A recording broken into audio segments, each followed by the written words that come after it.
the first of Kings, or according to the Greek Septuagint, the third of Kings.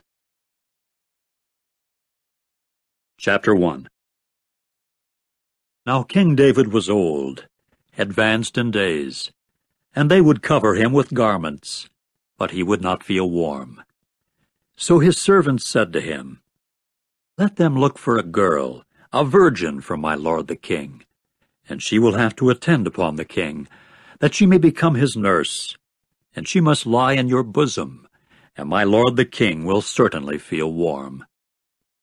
And they went looking for a beautiful girl throughout all the territory of Israel, and finally found Abishag the Shunammite, and then brought her in to the king.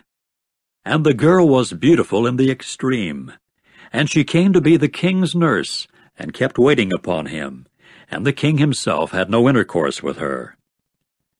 All the while Adonijah the son of Haggith was lifting himself up, saying, "I myself am going to rule as king." And he proceeded to have a chariot made for himself, with horsemen, and 50 men running before him. And his father did not hurt his feelings at any time by saying, "Why is this the way you have done?" And he was also very good-looking in form, and his mother had borne him after Absalom. And he came to have dealings with Joab the son of Zeruiah, and with Abiathar the priest, and they began offering help as followers of Adonijah. As for Zadok the priest, and Benaiah the son of Jehoiada, and Nathan the prophet, and Shimei, and Rei, and the mighty men that belonged to David, they did not become involved with Adonijah. Eventually Adonijah held a sacrifice of sheep and cattle and fatlings close by the stone of Zoeleth, which is beside Enrogel, and he proceeded to invite all his brothers, the king's sons, and all the men of Judah, the king's servants. And Nathan the prophet, and Benaiah, and the mighty men, and Solomon his brother, he did not invite. Nathan now said to Bathsheba, Solomon's mother, "Have you not heard that Adonijah the son of Haggith has become king, and our lord David does not know of it at all? So now come, let me please solemnly counsel you, and provide escape for your own soul, and for the soul of your son Solomon. Go and enter in to King David, and you must say to him, 'Was it not you, my lord the king, that swore to your slave girl, saying, Solomon your son is the one that will become king after me, and he is the one that will sit upon my throne? So why has Adonijah become king? Look, while you are yet speaking there with the king, then I myself shall come in after you, and I shall certainly confirm your words.'"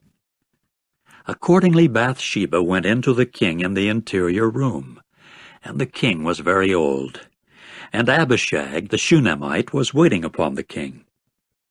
Then Bathsheba bowed low and prostrated herself to the king, upon which the king said, "What do you have to ask?" At this she said to him, "My lord, it was you that swore by Jehovah your God to your slave girl, 'Solomon your son is the one that will become king after me, and he is the one that will sit upon my throne.' And now look, Adonijah himself has become king, and now my lord the king himself does not know of it at all. So he sacrificed bulls and fatlings and sheep in great quantity, and invited all the sons of the king, and Abiathar the priest, and Joab the chief of the army. But Solomon your servant he has not invited. And you, my lord the king, the eyes of all Israel are upon you, to tell them who is going to sit upon the throne of my lord the king after him. And it will certainly occur that as soon as my lord the king lies down with his forefathers, I myself and also my son Solomon shall certainly become offenders." And look, while she was yet speaking with the king, Nathan the prophet himself came in. At once they told the king, saying, "Here is Nathan the prophet." After that he came in before the king and prostrated himself to the king with his face to the earth. Then Nathan said, "My lord the king, did you yourself say, Adonijah is the one that will become king after me, and he is the one that will sit upon my throne. For he has today gone down that he might sacrifice bulls and fatlings and sheep in great quantity, and might invite all the sons of the king, and the chiefs of the army, and Abiathar the priest. And there they are eating and drinking before him, and they keep saying, Let King Adonijah live. But as for me, your servant, me and Zadok the priest, and Benaiah the son of Jehoiada, and Solomon your servant, he has not invited. If it is from my lord the king that this thing has been brought about, then you have not caused your servant to know who should sit upon the throne of my lord the king after him. King David now answered and said, You men, call Bathsheba for me. At that she came in before the king, and stood before the king. And the king proceeded to swear and say, As Jehovah is living, who redeemed my soul out of all distress, just as I have sworn to you by Jehovah the God of Israel, saying, Solomon your son is the one that will become king after me, and he is the one that will sit upon my throne in place of me. That is the way I shall do this day. Then Bathsheba bowed low with her face to the earth, and prostrated herself to the king, and said, Let my lord King David live to time indefinite. Immediately King David said, You men, call for me Zadok the priest, and Nathan the prophet, and Benaiah the son of Jehoiada. So they came in before the king. And the king went on to say to them, Take with you the servants of your lord, and you must make Solomon my son ride upon the she-mule that belongs to me, and lead him down to Gihon.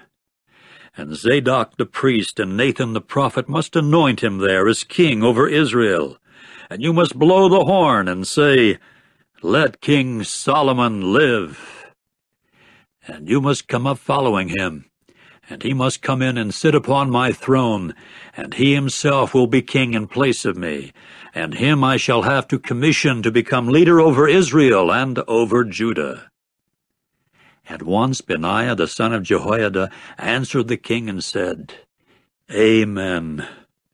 Thus may Jehovah the God of my lord the king say, Just as Jehovah proved to be with my lord the king, so let him prove to be with Solomon, and may he make his throne greater than the throne of my lord King David.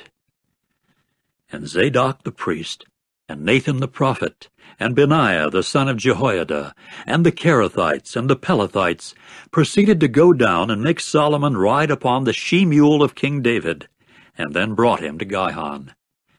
Zadok the priest now took the horn of oil out of the tent, and anointed Solomon. And they began to blow the horn, and all the people broke out, saying, Let King Solomon live! After that all the people came on up following him, and the people were playing on flutes and rejoicing with great joy, so that the earth was split by the noise of them. And Adonijah and all the ones invited that were with him got to hear it, when they themselves had finished eating. When Joab got to hear the sound of the horn, he at once said, What does the noise of the town in an uproar mean? While he was yet speaking, why, here Jonathan the son of Abiathar the priest came. Then Adonijah said, Come on in, for you are a valiant man, and you bring good news. But Jonathan answered and said to Adonijah, No, our lord King David himself has made Solomon king. So the king sent with him Zadok the priest, and Nathan the prophet, and Benaiah the son of Jehoiada, and the Kerethites and the Pelethites, and they made him ride upon the she-mule of the king. Then Zadok the priest and Nathan the prophet anointed him as king in Gihon, after which they came up from there rejoicing, and the town is in an uproar. That was the noise that you men heard. And besides, Solomon has sat down upon the throne of the kingship. And another thing, the servants of the king have come in to wish our lord King David well, saying, May your God make Solomon's name more splendid than your name, and may he make his throne greater than your throne. At that the king bowed down upon the bed. And too, this is what the king said, "Blessed be Jehovah the God of Israel, who has today given one to sit upon my throne, with my own eyes seeing it." And all those invited that were with Adonijah began to tremble, and rise up, and go each one on his own way. And Adonijah himself was afraid because of Solomon. So he rose up and went away and grabbed hold of the horns of the altar. In time the report was made to Solomon, saying, "Here Adonijah himself has become afraid of King Solomon, and here he has taken hold on the horns of the altar, saying, 'Let King Solomon first of all swear to me that he will not put his servant to death by the sword.' To this Solomon said, 'If he will become a valiant man, there will not fall a single hair of his to the earth. But if what is bad should be found in him, he will also have to die.' So King Solomon sent, and they brought him down from off the altar. Then he came in and bowed down to King Solomon, after which Solomon said to him, 'Go to your own house.'" Chapter 2. And the days of David gradually drew near for him to die, and he proceeded to command Solomon his son, saying, "I am going in the way of all the earth, and you must be strong and prove yourself to be a man. And you must keep the obligation to Jehovah your God by walking in his ways, by keeping his statutes, his commandments, and his judicial decisions, and his testimonies, according to what is written in the law of Moses, in order that you may act prudently in everything that you do, and everywhere that you turn, in order that Jehovah may carry out his word that he spoke respecting me, saying, 'If your sons will take care of their way by walking before me in truth with all their heart and with all their soul, there will not be cut off a man of yours from sitting upon the throne of Israel.' And you yourself also well know what Joab the son of Zeruiah did to me, and what he did to 2 chiefs of the armies of Israel, to Abner the son of Ner, and Amasa the son of Jether, when he killed them, and placed the blood of war in peacetime, and put the blood of war on his belt that was about his hips, and in his sandals that were on his feet. And you must act according to your wisdom, and not let his gray hairs go down in peace to Sheol. And toward the sons of Barzillai the Gileadite you should exercise loving kindness, and they must prove to be among those eating at your table. For that was the way they drew near to me when I ran away from before Absalom, your brother. And here there's with you Shimei the son of Gera the Benjaminite from Bahurim, and he it was that called down evil upon me with a painful malediction on the day that I was going to Mahanaim. And he it was that came down to meet me at the Jordan, so that I swore to him by Jehovah, saying, 'I shall not put you to death by the sword.' And now do not leave him unpunished, for you are a wise man, and you well know what you ought to do to him, and you must bring his gray hairs down to Sheol with blood." Then David lay down with his forefathers, and was buried in the city of David. And the days that David had reigned over Israel were 40 years. In Hebron he had reigned 7 years, and in Jerusalem he had reigned 33 years. As for Solomon, he sat down upon the throne of David his father, and gradually his kingship became very firmly established. In time, Adonijah the son of Haggith came to Bathsheba, Solomon's mother. At this she said, "Is your coming peaceable?" To which he said, "It is peaceable." And he went on to say, "There is a matter I have for you." So she said, "Speak." And he continued, "You yourself well know that the kingship was to have become mine, and it was toward me that all Israel had set their face for me to become king. But the kingship turned, and came to be my brother's, for it was from Jehovah that it became his. And now there is one request that I am making of you. Do not turn my face away." Accordingly she said to him, "Speak." And he went on to say, Please say to Solomon the king, for he will not turn your face away, that he should give me Abishag the Shunammite as a wife. To this Bathsheba said, Good, I myself shall speak for you to the king. So Bathsheba came in to King Solomon to speak to him for Adonijah. At once the king rose to meet her and bowed down to her. Then he sat down upon his throne, and had a throne set for the mother of the king, that she might sit at his right. And she proceeded to say, There is one little request that I am making of you. Do not turn my face away. So the king said to her, Make it, my mother, for I shall not turn your face away. And she went on to say, Let Abishag the Shunammite be given to Adonijah your brother as a wife. At this King Solomon answered and said to his mother, And why are you requesting Abishag the Shunammite for Adonijah? Request also for him the kingship, because he is my brother older than I am, even for him, and for Abiathar the priest, and for Joab the son of Zeruiah. With that King Solomon swore by Jehovah, saying, So may God do to me, and so may he add to it, if it was not against his own soul that Adonijah spoke this thing. And now, as Jehovah is living, who has firmly established me, and keeps me seated upon the throne of David my father, and who made a house for me, just as he has spoken, today Adonijah will be put to death. Immediately King Solomon sent by means of Benaiah, the son of Jehoiada, and he proceeded to fall upon him, so that he died. And to Abiathar the priest the king said, Go to Anathoth to your fields, for you are deserving of death. But on this day I shall not put you to death, because you carried the ark of the sovereign Lord Jehovah before David my father, and because you suffered affliction during all the time that my father suffered affliction. So Solomon drove out Abiathar from serving as a priest of Jehovah, to fulfill Jehovah's word that he had spoken against the house of Eli in Shiloh. And the report itself came clear to Joab, for Joab himself had inclined to follow Adonijah, although Absalom he had not inclined to follow. And Joab went fleeing to the tent of Jehovah, and began to hold fast to the horns of the altar.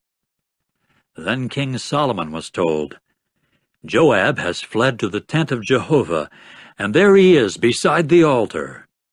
So Solomon sent Benaiah the son of Jehoiada, saying, Go, fall upon him. Accordingly Benaiah came to the tent of Jehovah, and said to him, This is what the king has said. Come on out. But he said, No, for here is where I shall die.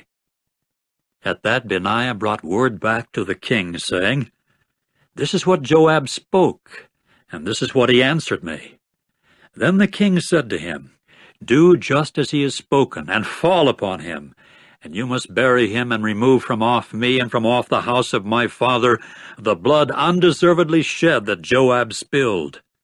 And Jehovah will certainly bring back his blood upon his own head, because he fell upon 2 men more righteous and better than he was, and he proceeded to kill them with the sword, when my father David himself had not known of it, namely Abner the son of Ner, the chief of the army of Israel, and Amasa the son of Jether, the chief of the army of Judah. And their blood must come back upon the head of Joab, and upon the head of his offspring to time indefinite. But for David and for his offspring, and for his house and for his throne, there will come to be peace to time indefinite from Jehovah. Then Benaiah the son of Jehoiada went on up and fell upon him, and put him to death, and he got to be buried at his own house in the wilderness. Upon that the king put Benaiah the son of Jehoiada in place of him over the army, and Zadok the priest the king put in the place of Abiathar. Finally the king sent and called Shimei, and said to him, Build yourself a house in Jerusalem, and you must dwell there, and not go out from there to this place and that. And it must occur that on the day of your going out, and when you do pass over the torrent valley of Kidron, you should unmistakably know that you will positively die. Blood guilt for you will itself come to be upon your own head." At this Shimei said to the king, "The word is good. Just as my lord the king has spoken is the way that your servant will do." And Shimei kept dwelling in Jerusalem many days.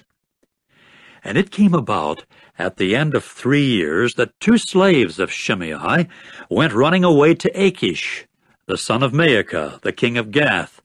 And people came telling Shimei, saying, "Look, your slaves are at Gath."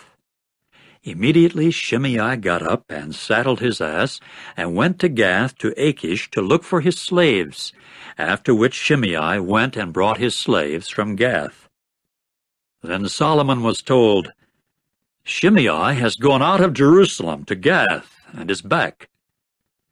At that the king sent and called Shimei, and said to him, "Did I not put you under oath by Jehovah, that I might warn you, saying, on the day of your going outside, and when you do go here and there, you should unmistakably know that you will positively die? And so did you not say to me, 'Good is the word that I have heard'? Why then did you not keep the oath of Jehovah and the commandment that I solemnly laid upon you?" And the king went on to say to Shimei, "You yourself certainly know all the injury which your heart well knows that you did to David my father.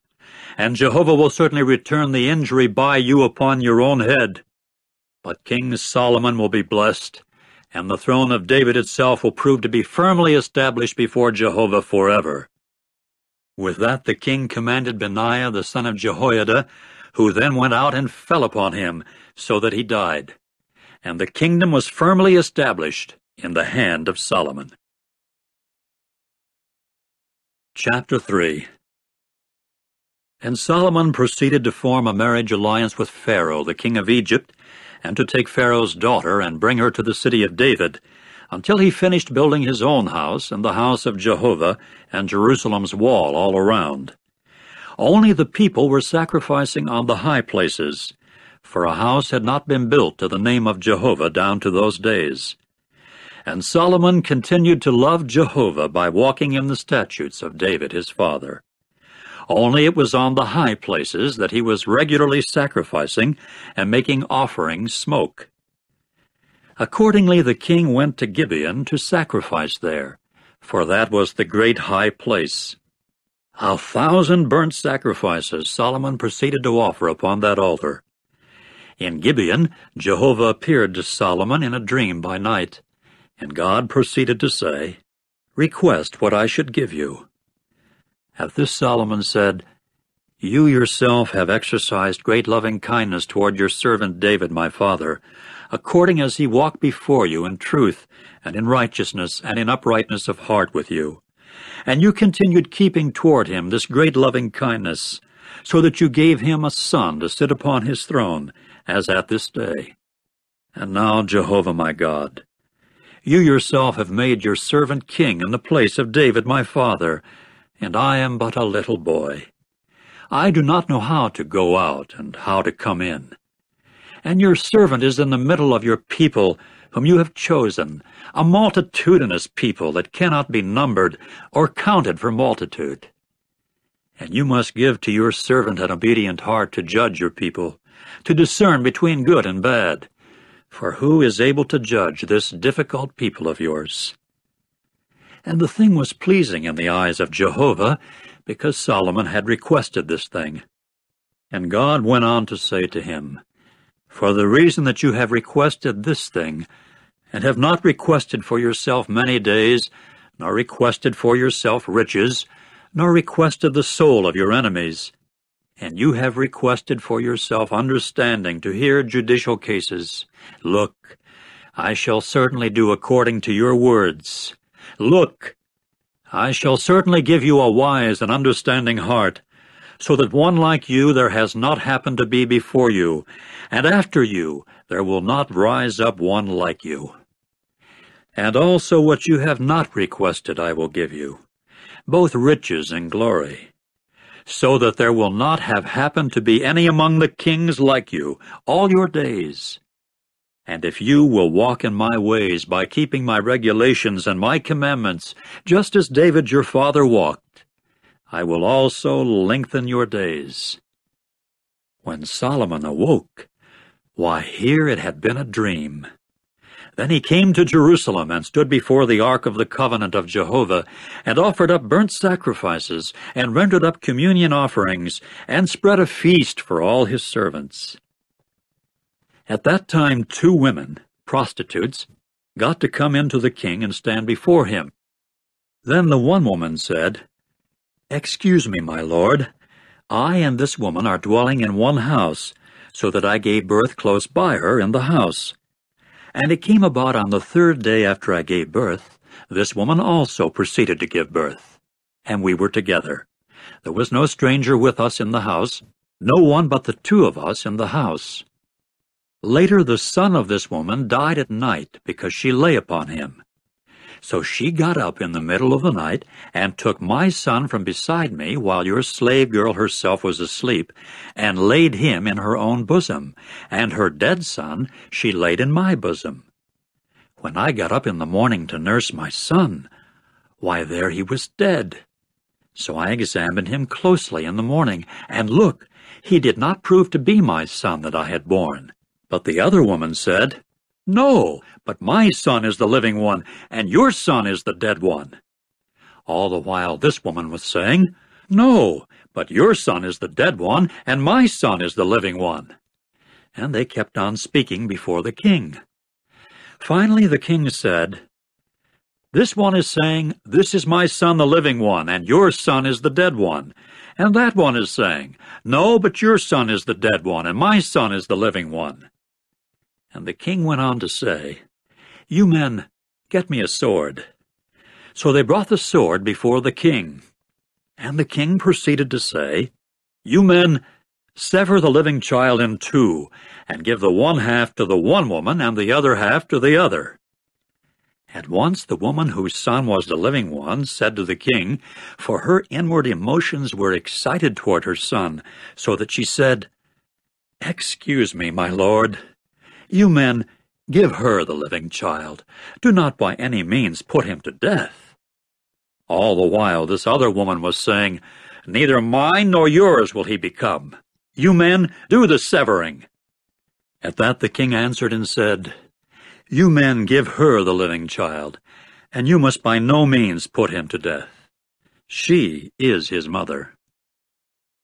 And all Israel got to hear of the judicial decision that the king had handed down, and they became fearful because of the king, for they saw that the wisdom of God was within him to execute judicial decision.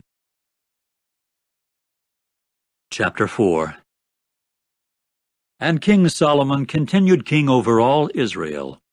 And these are the princes that he had: Azariah the son of Zadok the priest, Elihoreph and Ahijah the sons of Shisha secretaries, Jehoshaphat the son of Ahilud the recorder, and Benaiah the son of Jehoiada was over the army, and Zadok and Abiathar were priests. And Azariah the son of Nathan was over the deputies, and Zabud the son of Nathan was a priest, the friend of the king. And Ahishar was over the household, and Adoniram the son of Abda over those conscripted for forced labor. And Solomon had 12 deputies over all Israel, and they provided the king and his household with food. It would devolve upon each one to provide the food 1 month in the year. And these were their names: the son of Hur, in the mountainous region of Ephraim, the son of Deker in Makaz and in Shaalbim, and Bethshemesh, and Elon Bethhanan, the son of Hesed in Arubboth. He had Soka and all the land of Hepher, the son of Abinadab, all the mountain ridge of Dor. Taphath, Solomon's daughter herself, became his wife. Baanah, the son of Ahilud, in Taanach and Megiddo, and all Bethshean, which is beside Zarethan, below Jezreel, from Bethshean to Abel-Meholah, to the region of Jokmeam. The son of Geber in Ramoth-Gilead. he had the 10 villages of Jair, the son of Manasseh, which are in Gilead. He had the region of Argob, which is in Bashan, 60 large cities with wall and copper bar. Ahinadab, the son of Iddo, in Mahanaim. Ahimaaz, in Naphtali, he too took Basemath, Solomon's daughter, as a wife. Baanah, the son of Hushai, in Asher and Aloth. Jehoshaphat, the son of Paruah, in Issachar. Shimei, the son of Elah, in Benjamin. Eber, the son of Uri, in the land of Gilead, the land of Sihon, the king of the Amorites, and of Og, the king of Bashan. And there was one deputy over all the other deputies that were in the land. Judah and Israel were many, like the grains of sand that are by the sea from multitude, eating and drinking and rejoicing. As for Solomon, he proved to be ruler over all the kingdoms from the river to the land of the Philistines and to the boundary of Egypt. They were bringing gifts and serving Solomon all the days of his life. And Solomon's food for each day regularly proved to be 30 cor measures of fine flour, and 60 cor measures of flour, 10 fat cattle, and 20 pastured cattle, and 100 sheep, besides some stags and gazelles and roebucks and fattened cuckoos. For he was holding in subjection everything this side of the river, from Tiphsah to Gaza, even all the kings this side of the river. And peace itself became his in every region of his, all around. And Judah and Israel continued to dwell in security, every one under his own vine and under his own fig tree, from Dan to Beer-sheba, all the days of Solomon. And Solomon came to have 40,000 stalls of horses for his chariots, and 12,000 horsemen. And these deputies supplied food to King Solomon and every one approaching the table of King Solomon, each one in his month. They left nothing lacking. And the barley and the straw for the horses and for the teams of horses they kept bringing to wherever the place might prove to be, each one according to his commission. And God continued giving Solomon wisdom and understanding in very great measure, and a broadness of heart, like the sand that is upon the seashore. And Solomon's wisdom was vaster than the wisdom of all the Orientals, and than all the wisdom of Egypt. And he was wiser than any other man, than Ethan the Ezrahite, and Heman, and Calcol, and Darda the sons of Mahal, and his fame came to be in all the nations all around. And he could speak 3,000 proverbs, and his songs came to be 1,005. And he would speak about the trees, from the cedar that is in Lebanon to the hyssop that is coming forth on the wall. And he would speak about the beasts, and about the flying creatures, and about the moving things, and about the fishes. And they kept coming from all the peoples to hear Solomon's wisdom, even from all the kings of the earth who had heard of his wisdom. Chapter 5. And Hiram the king of Tyre proceeded to send his servants to Solomon, for he had heard that it was he that they had anointed as king in place of his father. For a lover of David, Hiram had always proved to be. In turn, Solomon sent to Hiram, saying, You yourself well know that David my father was not able to build a house to the name of Jehovah his God, because of the warfare with which they surrounded him, until Jehovah put them under the soles of his feet. And now Jehovah my God has given me rest all around. There is no resistor, and there is nothing bad happening. And here I am thinking of building a house to the name of Jehovah my God, just as Jehovah promised to David my father, saying, Your son whom I shall put upon your throne in place of you, he is the one that will build the house to my name. And now command that they cut for me cedars from Lebanon, and my servants themselves will prove to be with your servants, and the wages of your servants I shall give to you according to all that you may say. For you yourself well know that there is among us no one knowing how to cut trees like the Sidonians. And it came about that as soon as Hiram heard the words of Solomon, he began to rejoice greatly. And he went on to say, Blessed is Jehovah today, in that he has given David a wise son over this numerous people. Accordingly Hiram sent to Solomon, saying, I have heard what you sent to me. For my part, I shall do all your delight in the matter of timbers of cedar trees and timbers of juniper trees. My servants themselves will bring them down out of Lebanon to the sea, and I, for my part, shall put them in log rafts to go by sea clear to the place that you will send me notice of. And I shall certainly have them broken up there, and you, for your part, will carry them. And you, for your part, will do my delight by giving the food for my household. So Hiram became a giver of timbers of cedar trees and timbers of juniper trees to Solomon according to all his delight. And Solomon, for his part, gave Hiram 20,000 core measures of wheat as food supplies for his household, and 20 core measures of beaten-out oil. That was what Solomon kept giving Hiram year by year. And Jehovah, for his part, gave Solomon wisdom, just as he had promised him. And there came to be peace between Hiram and Solomon, and both of them proceeded to conclude a covenant. And King Solomon kept bringing up those conscripted for forced labor out of all Israel, and those conscripted for forced labor amounted to 30,000 men. And he would send them to Lebanon in shifts of 10,000 a month. For a month they would continue in Lebanon, for 2 months at their homes. And Adoniram was over those conscripted for forced labor. And Solomon came to have 70,000 burden-bearers and 80,000 cutters in the mountain, besides Solomon's princely deputies who were over the work, 3,300 foremen over the people who were active in the work. Accordingly, the king commanded that they should quarry great stones, expensive stones, to lay the foundation of the house with hewn stones. So Solomon's builders and Hiram's builders and the Gebalites did the cutting, and they kept preparing the timbers and the stones to build the house. Chapter 6.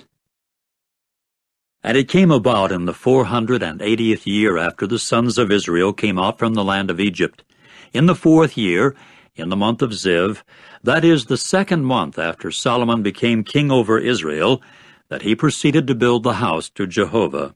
And the house that King Solomon built to Jehovah was 60 cubits in its length, and 20 in its width, and 30 cubits in its height. And the porch in front of the temple of the house was 20 cubits in its length, in front of the width of the house. 10 cubits it was in its depth, in front of the house. And for the house he went on to make windows of narrowing frames. Further, he built against the wall of the house a side structure all around, against the walls of the house all around the temple and the innermost room, and made side chambers all around. The lowest side chamber was 5 cubits in its width, and the middle one was 6 cubits in its width, and the third one was 7 cubits in its width. For there were cutbacks that he gave to the house all around outside, that it might not have a hold in the walls of the house.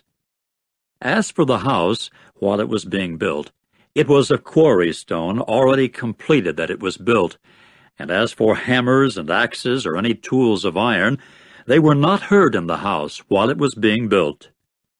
The entrance of the lowest side chamber was on the right side of the house, and by a winding staircase they would go up to the middle one, and from the middle one up to the third one. Further, he continued building the house that he might finish it, and covered in the house with beams and rows in cedar wood.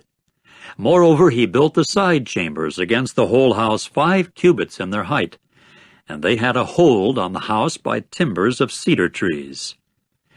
Meantime, the word of Jehovah came to Solomon, saying, As regards this house that you are building, if you will walk in my statutes and perform my judicial decisions, and actually keep all my commandments by walking in them, I also shall certainly carry out my word with you that I spoke to David your father.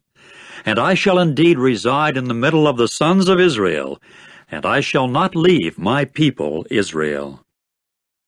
And Solomon continued building the house that he might finish it. And he proceeded to build the walls of the house inside it with boards of cedar. From the floor of the house up to the rafters of the ceiling, he overlaid it with timber inside, and he went on to overlay the floor of the house with boards of juniper. Further, he built 20 cubits at the rear sides of the house with boards of cedar, from the floor up to the rafters, and built for it inside the innermost room, the most holy. And it was 40 cubits that the house proved to be, that is, the temple in front of it. And the cedar wood on the house inside was with carvings of gourd-shaped ornaments and garlands of blossoms. All of it was cedar wood. There was no stone to be seen. And the innermost room in the interior of the house he prepared inside, to put there the ark of the covenant of Jehovah. And the innermost room was 20 cubits in length, and 20 cubits in width, and 20 cubits in its height. And he proceeded to overlay it with pure gold, and to overlay the altar with cedar wood.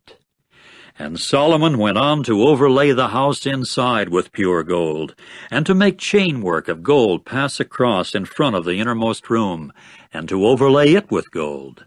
And the whole house he overlaid with gold, until all the house was completed. And all the altar that was toward the innermost room he overlaid with gold.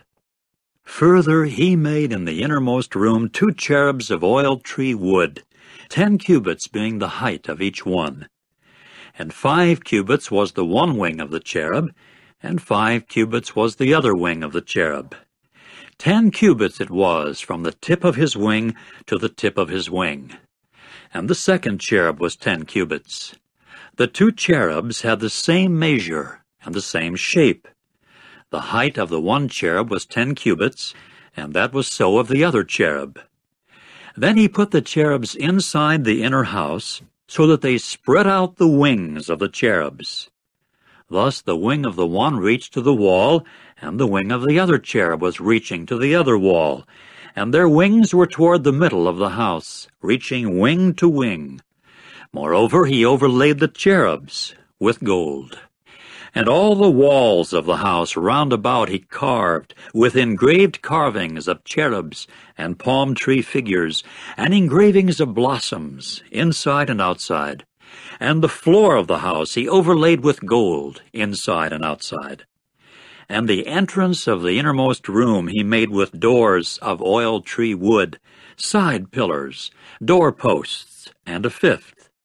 And the 2 doors were of oiled tree wood, and he carved upon them carvings of cherubs and palm tree figures, and the engravings of blossoms. And he overlaid them with gold, and he proceeded to beat the gold down upon the cherubs and the palm tree figures. And that was the way he made for the entrance of the temple, the doorposts of oiled tree wood, 4 square. And the 2 doors were of juniper wood.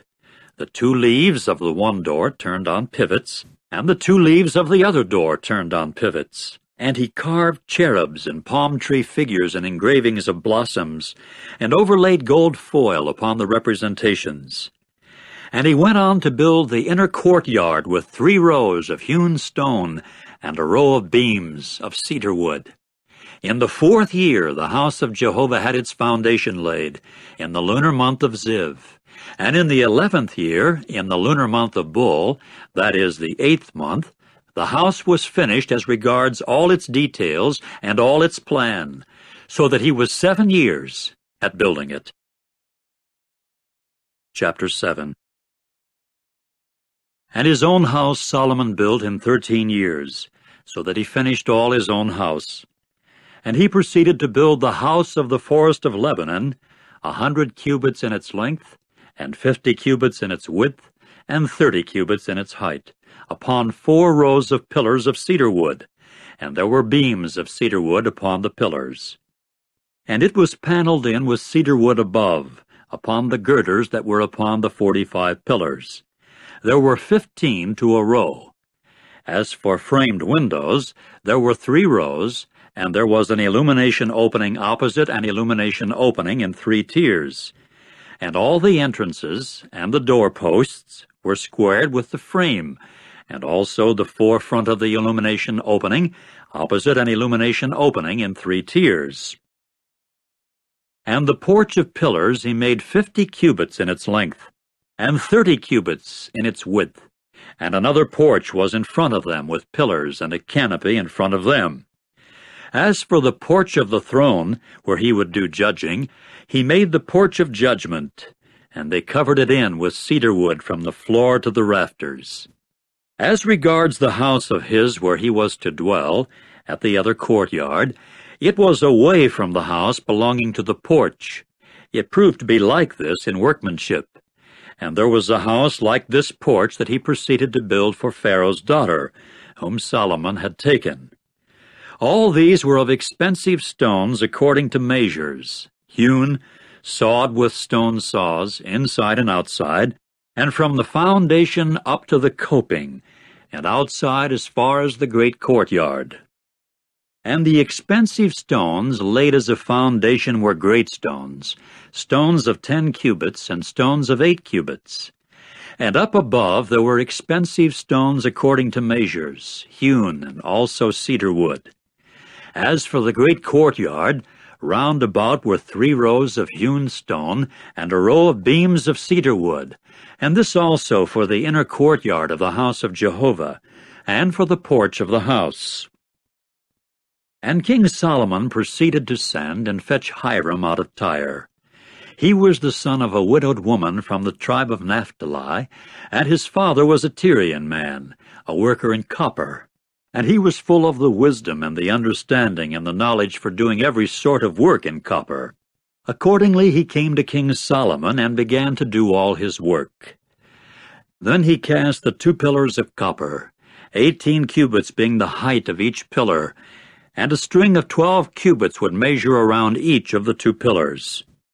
And 2 capitals he made to put upon the tops of the pillars, cast in copper. 5 cubits was the height of the one capital, and 5 cubits was the height of the other capital. There were nets in network, twisted ornaments in chain work, for the capitals that were upon the top of the pillars, 7 for the one capital, and 7 for the other capital. And he went on to make the pomegranates and 2 rows round about upon the one network to cover the capitals that were upon the top of the pillars. And that was what he did for the other capital. And the capitals that were upon the top of the pillars at the porch were of lily work, of 4 cubits. And the capitals were upon the 2 pillars, also up close beside the belly that was adjoining the network. And there were 200 pomegranates in rows all around upon each capital. And he proceeded to set up the pillars belonging to the porch of the temple.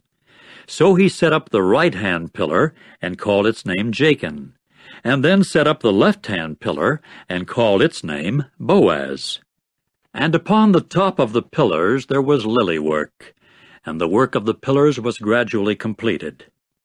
And he proceeded to make the molten sea 10 cubits from its one brim to its other brim, circular all around, and its height was 5 cubits, and it took a line of 30 cubits to circle all around it.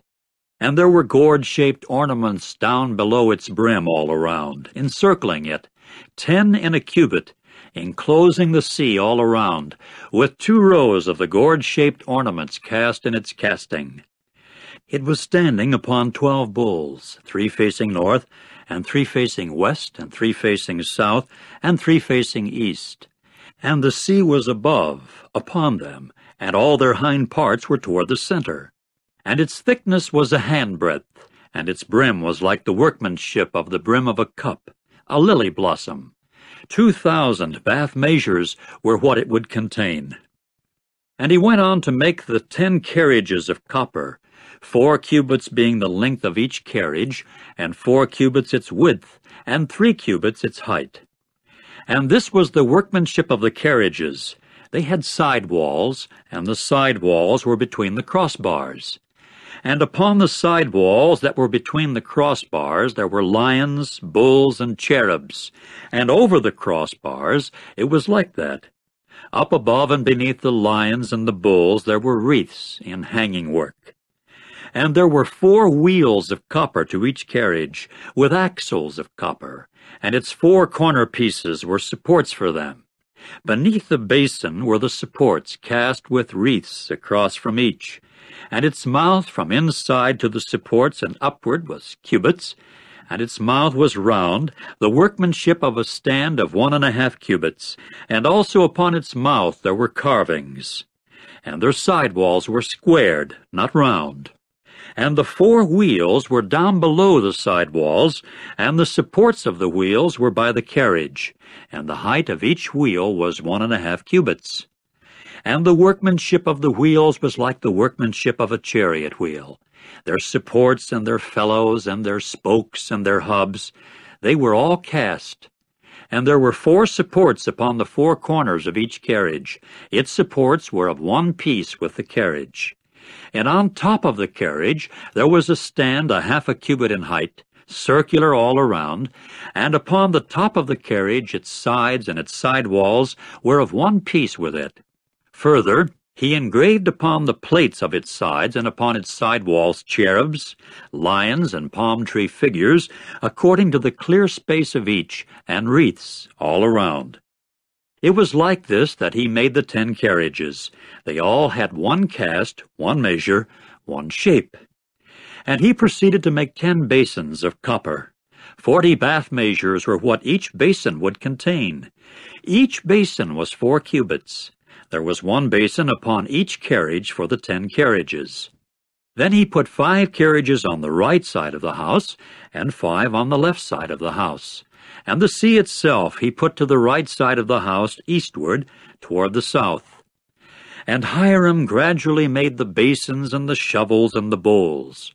At length Hiram finished doing all the work that he did for King Solomon as respects the house of Jehovah.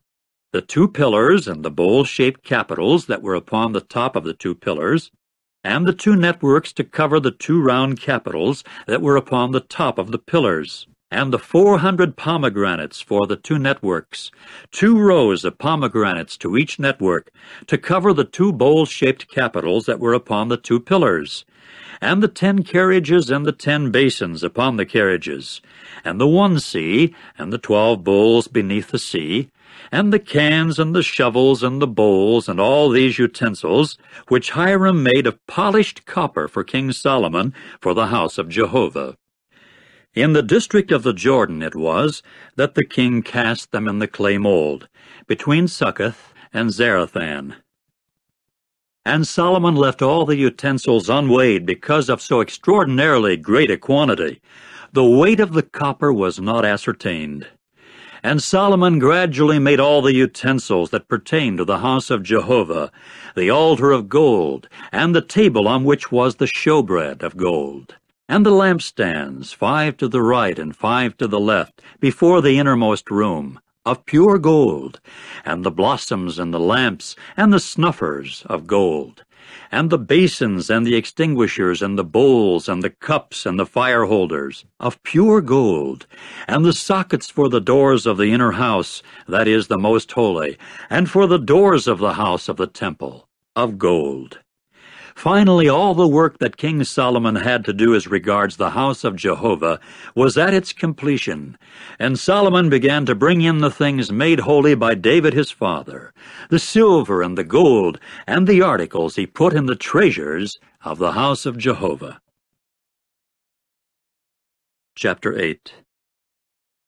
At that time Solomon proceeded to congregate the older men of Israel, all the heads of the tribes, the chieftains of the fathers, of the sons of Israel, to King Solomon at Jerusalem, to bring up the ark of the covenant of Jehovah out of the city of David, that is to say, Zion. So all the men of Israel congregated themselves to King Solomon in the lunar month of Ethanim in the festival, that is, the 7th month. So all the older men of Israel came, and the priests began to carry the ark. And they came bringing up the ark of Jehovah and the tent of meeting, and all the holy utensils that were in the tent. And the priests and the Levites came bringing them up. And King Solomon, and with him all the assembly of Israel, those keeping their appointment with him, were before the ark, sacrificing sheep and cattle that could not be counted or numbered for multitude. Then the priests brought in the ark of the covenant of Jehovah to its place, to the innermost room of the house, the most holy, to underneath the wings of the cherubs. For the cherubs were spreading out their wings over the place of the ark, so that the cherubs kept the ark and its poles screened over from above. But the poles proved to be long, so that the tips of the poles were visible from the holy in front of the innermost room, but they were not visible outside. And there they continue down to this day. There was nothing in the ark but the 2 stone tablets which Moses had deposited there in Horeb, when Jehovah had covenanted with the sons of Israel while they were coming out from the land of Egypt. And it came about that when the priests came out from the holy place, the cloud itself filled the house of Jehovah. And the priests were unable to stand to do their ministering because of the cloud, for the glory of Jehovah filled the house of Jehovah. At that time Solomon said, Jehovah himself said he was to reside in the thick gloom. I have successfully built a house of lofty abode for you, an established place for you to dwell in to time indefinite. Then the king turned his face and began to bless all the congregation of Israel, while all the congregation of Israel were standing up.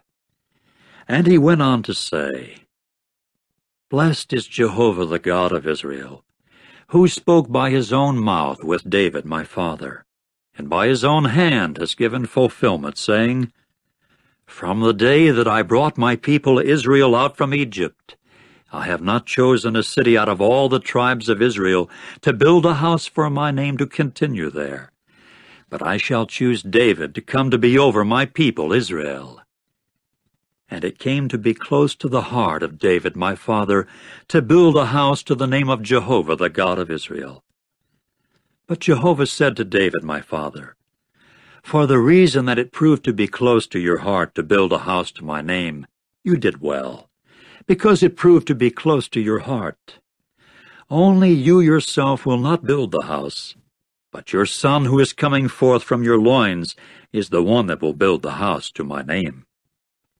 And Jehovah proceeded to carry out his word that he had spoken, that I might rise up in the place of David my father, and sit upon the throne of Israel, just as Jehovah had spoken, and that I might build the house to the name of Jehovah the God of Israel, and that I might locate a place there for the ark, where the covenant of Jehovah is, that he concluded with our forefathers when he was bringing them out from the land of Egypt. And Solomon began standing before the altar of Jehovah in front of all the congregation of Israel. And he now spread his palms out to the heavens, and he went on to say, O Jehovah, the God of Israel, there is no God like you in the heavens above or on the earth beneath, keeping the covenant and the loving kindness toward your servants who are walking before you with all their heart. You who have kept toward your servant David my father that which you promised him, so that you made the promise with your own mouth, and with your own hand you have made the fulfillment, as at this day. And now, O Jehovah, the God of Israel, keep toward your servant David my father that which you promised him, saying, There will not be cut off a man of yours from before me to sit upon the throne of Israel, if only your sons will take care of their way, by walking before me just as you have walked before me. And now, O God of Israel, let your promise that you have promised to your servant David my father prove trustworthy, please. But will God truly dwell upon the earth? Look, the heavens, yes, the heaven of the heavens themselves cannot contain you. How much less, then, this house that I have built? And you must turn toward the prayer of your servant, and to his request for favor, O Jehovah my God, to listen to the entreating cry, and to the prayer with which your servant is praying before you today, that your eyes may prove to be open toward this house night and day, toward the place of which you said, My name will prove to be there, to listen to the prayer with which your servant prays toward this place. and you must listen to the request for favor on the part of your servant and of your people Israel, with which they pray toward this place. And may you yourself hear at the place of your dwelling in the heavens, and you must hear and forgive.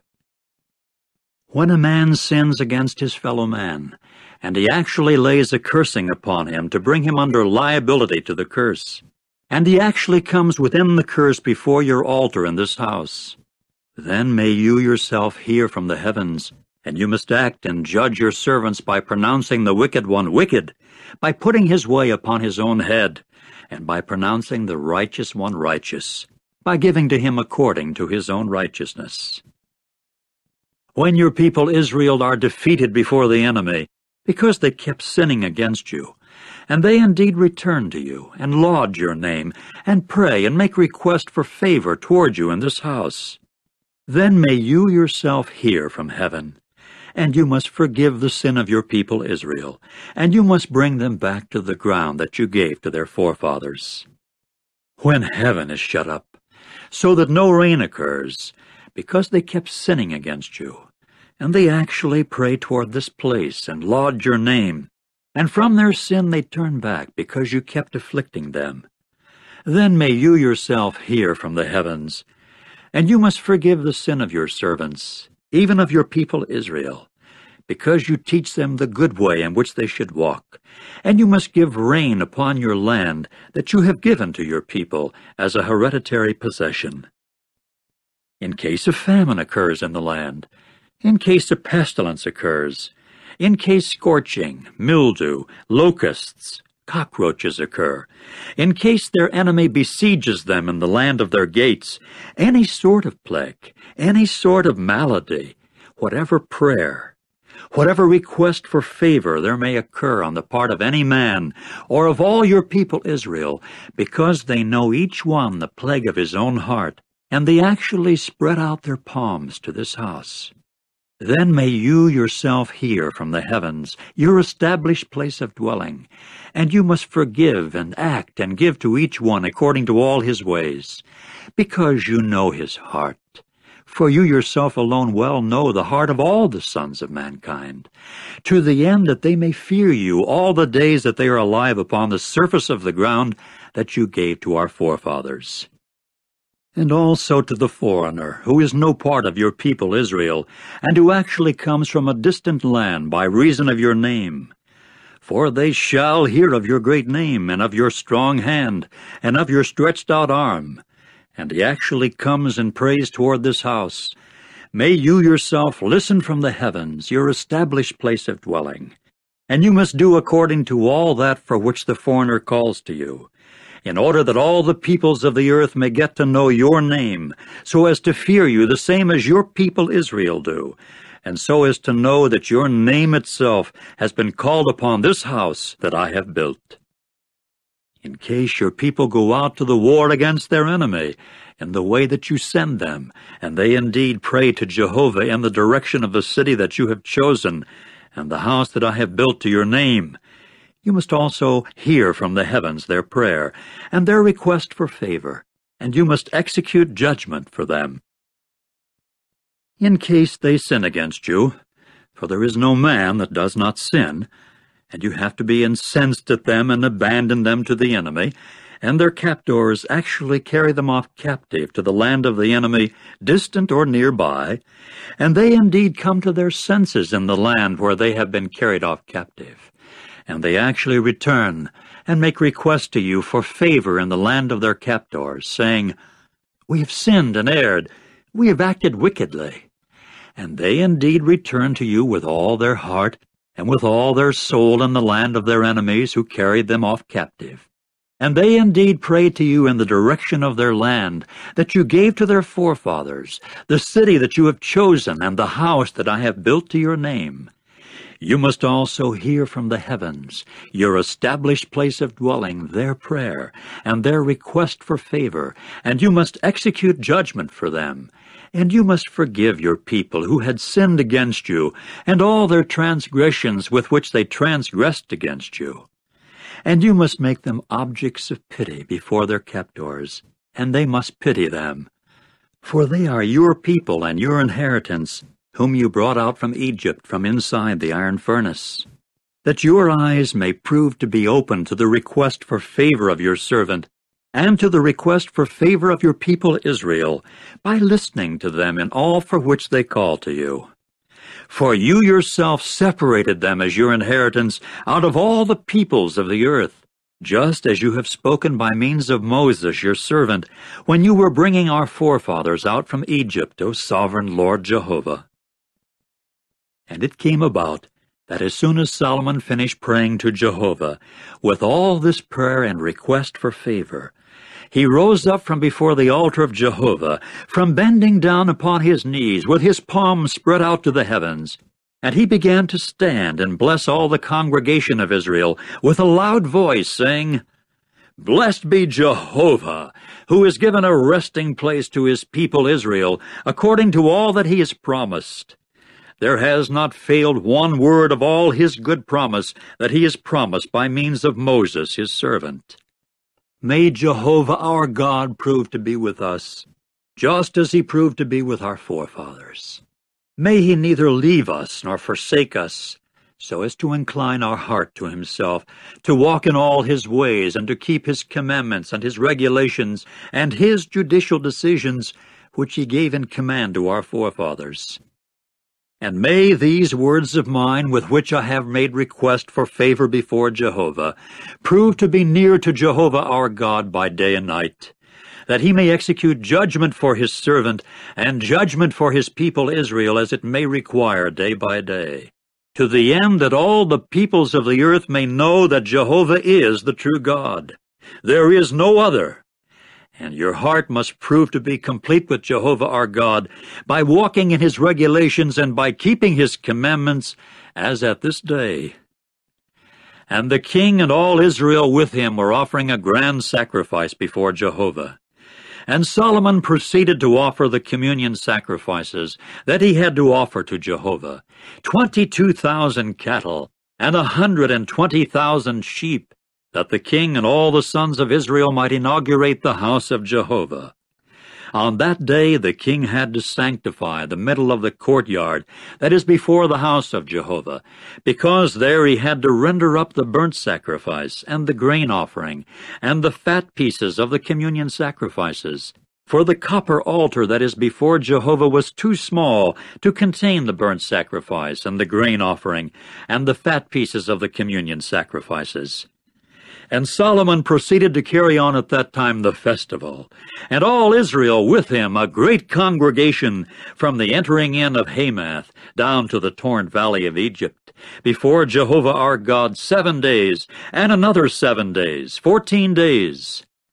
On the 8th day he sent the people away, and they began to bless the king and to go to their homes, rejoicing and feeling merry of heart over all the goodness that Jehovah had performed for David his servant, and for Israel his people. Chapter 9. And it came about that as soon as Solomon had finished building the house of Jehovah and the house of the king, and every desirable thing of Solomon that he took delight in making, then Jehovah appeared to Solomon the 2nd time, the same as he had appeared to him in Gibeon. And Jehovah went on to say to him, I have heard your prayer, and your request for favor with which you requested favor before me. I have sanctified this house that you have built by putting my name there to time indefinite, and my eyes and my heart will certainly prove to be there always. And you, if you will walk before me, just as David your father walked, with integrity of heart and with uprightness by doing according to all that I have commanded you, and you will keep my regulations and my judicial decisions, I also shall indeed establish the throne of your kingdom over Israel to time indefinite, just as I promised David your father, saying, Not a man of yours will be cut off from sitting upon the throne of Israel. If you yourselves and your sons should definitely turn back from following me, and not keep my commandments and my statutes that I have put before you men, and you actually go and serve other gods and bow down to them, I will also cut Israel off from upon the surface of the ground that I have given to them. And the house that I have sanctified to my name I shall throw away from before me. And Israel will indeed become a proverbial saying, and a taunt among all the peoples. And this house itself will become heaps of ruins. Every one passing by it will stare in amazement, and will certainly whistle and say, For what reason did Jehovah do like that to this land and this house? And they will have to say, For the reason that they left Jehovah their God, who had brought their forefathers out from the land of Egypt. And they proceeded to take hold of other gods and bow down to them and serve them. That is why Jehovah brought upon them all this calamity. And it came about at the end of 20 years, in which Solomon built the two houses, the house of Jehovah and the house of the king. Hiram the king of Tyre had himself assisted Solomon with timbers of cedar trees and timbers of juniper trees, and with gold as much as he delighted in, that at that time King Solomon proceeded to give to Hiram 20 cities in the land of Galilee. Accordingly Hiram went out from Tyre to see the cities that Solomon had given him, and they were not just right in his eyes. So he said, What sort of cities are these that you have given me, my brother? And they came to be called the land of Cabul, down to this day. In the meantime Hiram sent to the king 120 talents of gold. Now this is the account of those conscripted for forced labor that King Solomon levied to build the house of Jehovah, and his own house, and the mound, and the wall of Jerusalem, and Hazor, and Megiddo, and Gezer. Pharaoh, the king of Egypt himself, had come up, and then captured Gezer, and burned it with fire. And the Canaanites dwelling in the city he had killed. So he gave it as a parting gift to his daughter, the wife of Solomon. And Solomon went on to build Gezer, and Lower Beth-horon, and Baalath, and Tamar in the wilderness in the land, and all the storage cities that became Solomon's, and the chariot cities, and the cities for the horsemen, and the desirable things of Solomon that he had desired to build in Jerusalem, and in Lebanon, and in all the land of his dominion. As for all the people remaining over from the Amorites, the Hittites, the Perizzites, the Hivites, and the Jebusites, who were no part of the sons of Israel, their sons who had been left over after them in the land, whom the sons of Israel had been unable to devote to destruction, Solomon kept levying them for slavish forced labor until this day. And there were none of the sons of Israel that Solomon constituted slaves. For they were the warriors, and his servants, and his princes, and his adjutants, and chiefs of his charioteers, and of his horsemen. These were the chiefs of the deputies who were over the work of Solomon, 550, the foremen over the people who were active in the work. However, Pharaoh's daughter herself came up out of the city of David to her own house that he had built for her. It was then that he built the mound. And Solomon continued 3 times in the year to offer up burnt sacrifices and communion sacrifices upon the altar that he had built for Jehovah. And there was a making of sacrificial smoke on the altar, which was before Jehovah, and he completed the house. And there was a fleet of ships that King Solomon made in Ezion-Geber, which is by Eloth, upon the shore of the Red Sea in the land of Edom. And Hiram kept sending in the fleet of ships, his own servants, seamen, having a knowledge of the sea, along with the servants of Solomon. And they proceeded to go to Ophir, and take from there 420 talents of gold, and bring it in to King Solomon.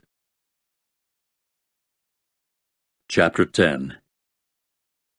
Now the queen of Sheba was hearing the report about Solomon in connection with the name of Jehovah. So she came to test him with perplexing questions.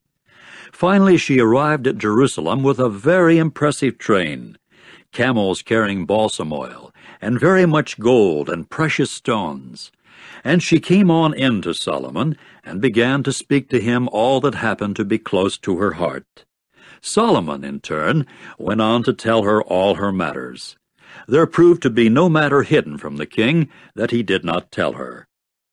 When the queen of Sheba got to see all the wisdom of Solomon, and the house that he had built, and the food of his table, and the sitting of his servants, and the table service of his waiters, and their attire, and his drinks and his burnt sacrifices that he regularly offered up at the house of Jehovah, then there proved to be no more spirit in her. So she said to the king, "True has the word proved to be that I heard in my own land about your matters and about your wisdom. And I did not put faith in the words until I had come that my own eyes might see. And look, I had not been told the half. You have surpassed in wisdom and prosperity the things heard to which I listened. Happy are your men. Happy are these servants of yours who are standing before you constantly, listening to your wisdom. May Jehovah your God come to be blessed, who has taken delight in you by putting you upon the throne of Israel, because Jehovah loves Israel to time indefinite, so that he appointed you as king to render judicial decision and righteousness." Then she gave the king 120 talents of gold, and a very great deal of balsam oil and precious stones. There never came any more the like of that balsam oil for quantity, such as the Queen of Sheba gave to King Solomon. And Hiram's fleet of ships that carried gold from Ophir also brought from Ophir timbers of algum trees in very great amount and precious stones. And the king proceeded to make out of the timbers of the algum trees supports for the house of Jehovah and for the house of the king, and also harps and stringed instruments for the singers. Timbers of algum trees like this have not come in, nor have they been seen down to this day. And King Solomon himself gave the Queen of Sheba all her delight for which she asked, apart from what he gave her according to the open-handedness of King Solomon. After that she turned about and went to her own land, she together with her servants. And the weight of the gold that came to Solomon in 1 year amounted up to 666 talents of gold, apart from the men of travel, and the profit from the traders, and all the kings of the Arabs, and the governors of the land.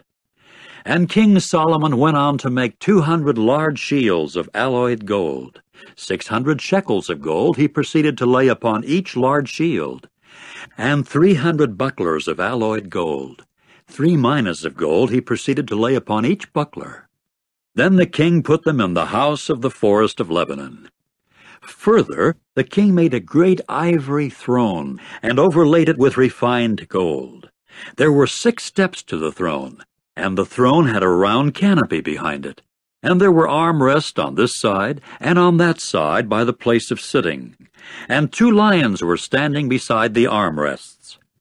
And there were 12 lions standing there upon the 6 steps, on this side and on that side. No other kingdom had any made just like it. And all the drinking vessels of King Solomon were of gold, and all the vessels of the house of the forest of Lebanon were of pure gold. There was nothing of silver. It was considered in the days of Solomon as nothing at all. For the king had a fleet of ships of Tarshish on the sea along with Hiram's fleet of ships. Once every 3 years the fleet of ships of Tarshish would come carrying gold and silver, ivory, and apes and peacocks. So King Solomon was greater in riches and wisdom than all the other kings of the earth. And all the people of the earth were seeking the face of Solomon to hear his wisdom that God had put in his heart. And they were bringing each his gift, articles of silver and articles of gold, and garments and armor and balsam oil, horses and mules, as a yearly matter of course. And Solomon kept gathering more chariots and steeds. And he came to have 1,400 chariots and 12,000 steeds. And he kept them stationed in the chariot cities and close by the king in Jerusalem. And the king came to make the silver in Jerusalem like the stones, and cedar wood he made like the sycamore trees that are in the Shephelah for great quantity. And there was the export of the horses that Solomon had from Egypt, and the company of the king's merchants would themselves take the horse drove for a price.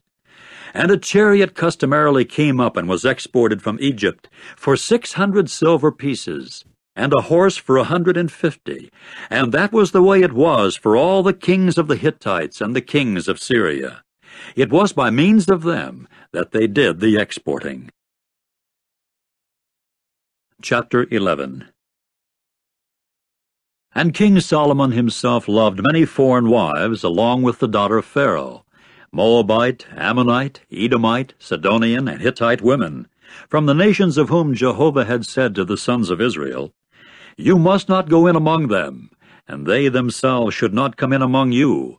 Truly they will incline your heart to follow their gods." It was to them that Solomon clung to love them, and he came to have 700 wives, princesses, and 300 concubines, and his wives gradually inclined his heart. And it came about in the time of Solomon's growing old, that his wives themselves had inclined his heart to follow other gods, and his heart did not prove to be complete with Jehovah his God like the heart of David his father. And Solomon began going after Ashtoreth, the goddess of the Sidonians, and after Milcom, the disgusting thing of the Ammonites. And Solomon began to do what was bad in the eyes of Jehovah, and he did not follow Jehovah fully like David his father. It was then that Solomon proceeded to build a high place to Chemosh, the disgusting thing of Moab, on the mountain that was in front of Jerusalem, and to Molech, the disgusting thing of the sons of Ammon. And that was the way he did for all his foreign wives, who were making sacrificial smoke and sacrificing to their gods. And Jehovah came to be incensed at Solomon, because his heart had inclined away from Jehovah the God of Israel, the one appearing to him twice. And respecting this thing he commanded him not to go after other gods, but he had not kept that which Jehovah had commanded.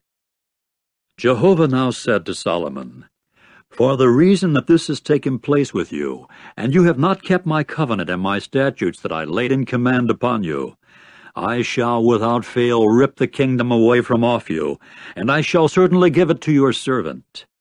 However, in your days I shall not do it, for the sake of David your father. Out of the hand of your son I shall rip it away. Only it will not be all the kingdom that I shall rip away. One tribe I shall give to your son, for the sake of David my servant, and for the sake of Jerusalem, which I have chosen." And Jehovah began to raise up a resister to Solomon, namely Hadad, the Edomite, of the offspring of the king. He was in Edom. And it came about when David struck down Edom, when Joab, the chief of the army, came up to bury those slain, that he tried to strike down every male in Edom. For it was 6 months that Joab and all Israel dwelt there, until he had cut off every male in Edom. And Hadad went running away, he and some Edomite men of the servants of his father with him, to come into Egypt, while Hadad was a young boy. So they rose up out of Midian, and came into Paran, and took men with them from Paran, and came into Egypt to Pharaoh the king of Egypt, who then gave him a house. Also bread he assigned to him, and land he gave him. And Hadad continued to find favor in the eyes of Pharaoh, so much that he gave him a wife, the sister of his own wife, the sister of Tahpenes, the lady.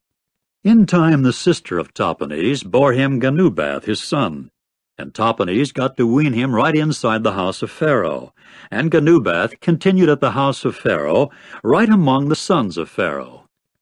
And Hadad himself heard in Egypt that David had lain down with his forefathers, and that Joab, the chief of the army, had died. So Hadad said to Pharaoh, "Send me away, that I may go to my own land." But Pharaoh said to him, "What are you in need of while with me, that here you are seeking to go to your own land?" To this he said, "Nothing, but you ought to send me away without fail." And God proceeded to raise up to him another resister, namely Rezin, the son of Eliada, who had run away from Hadadezer, the king of Zobah, his lord. And he kept collecting men to his side, and came to be chief of a marauder band when David killed them. So they went to Damascus, and took up dwelling in it, and began reigning in Damascus. And he came to be a resister of Israel all the days of Solomon, and that along with the injury that Hadad did. And he had an abhorrence of Israel, while he continued reigning over Syria. And there was Jeroboam, the son of Nebat, an Ephraimite, from Zeradah, a servant of Solomon, and his mother's name was Zeruiah, a widowed woman. He too began to lift up his hand against the king. And this is the reason why he lifted up his hand against the king. Solomon himself had built the mound. He had closed up the gap of the city of David his father. Now the man Jeroboam was a valiant, mighty man. When Solomon got to see that the young man was a hard worker, he proceeded to make him overseer over all the compulsory service of the house of Joseph. And it came about at that particular time that Jeroboam himself went out from Jerusalem, and Ahijah the Shilonite the prophet got to find him on the road. And Ahijah was covering himself with a new garment, and the two of them were by themselves in the field. Ahijah now took hold of the new garment that was on him, and ripped it into 12 pieces. And he went on to say to Jeroboam, "Take for yourself 10 pieces, for this is what Jehovah the God of Israel has said. Here I am ripping the kingdom out of the hand of Solomon, and I shall certainly give you 10 tribes.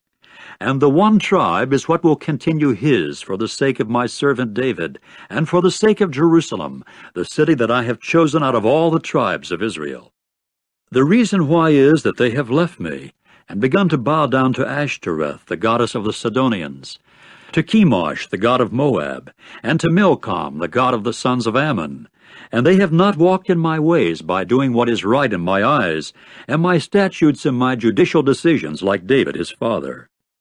But I shall not take the entire kingdom out of his hand, because a chieftain I shall set him for all the days of his life, for the sake of David my servant whom I chose, because he kept my commandments and my statutes. And I shall certainly take the kingship out of the hand of his son, and give it to you, even 10 tribes. And to his son I shall give 1 tribe, in order that David my servant may continue having a lamp always before me in Jerusalem, the city that I have chosen for myself to put my name there. And you are the one that I shall take, and you will indeed reign over all that your soul craves, and you will certainly become king over Israel.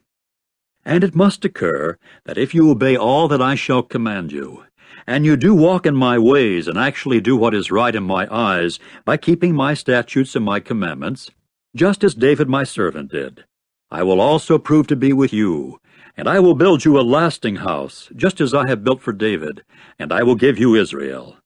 And I shall humiliate the offspring of David on account of this, only not always." And Solomon began seeking to put Jeroboam to death. So Jeroboam got up and went running off to Egypt, to Shishak, the king of Egypt, and he continued in Egypt until Solomon's death. As for the rest of the affairs of Solomon, and all that he did and his wisdom, are they not written in the book of the affairs of Solomon? And the days that Solomon had reigned in Jerusalem over all Israel were 40 years.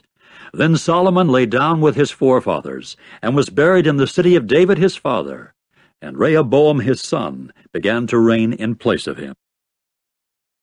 Chapter 12.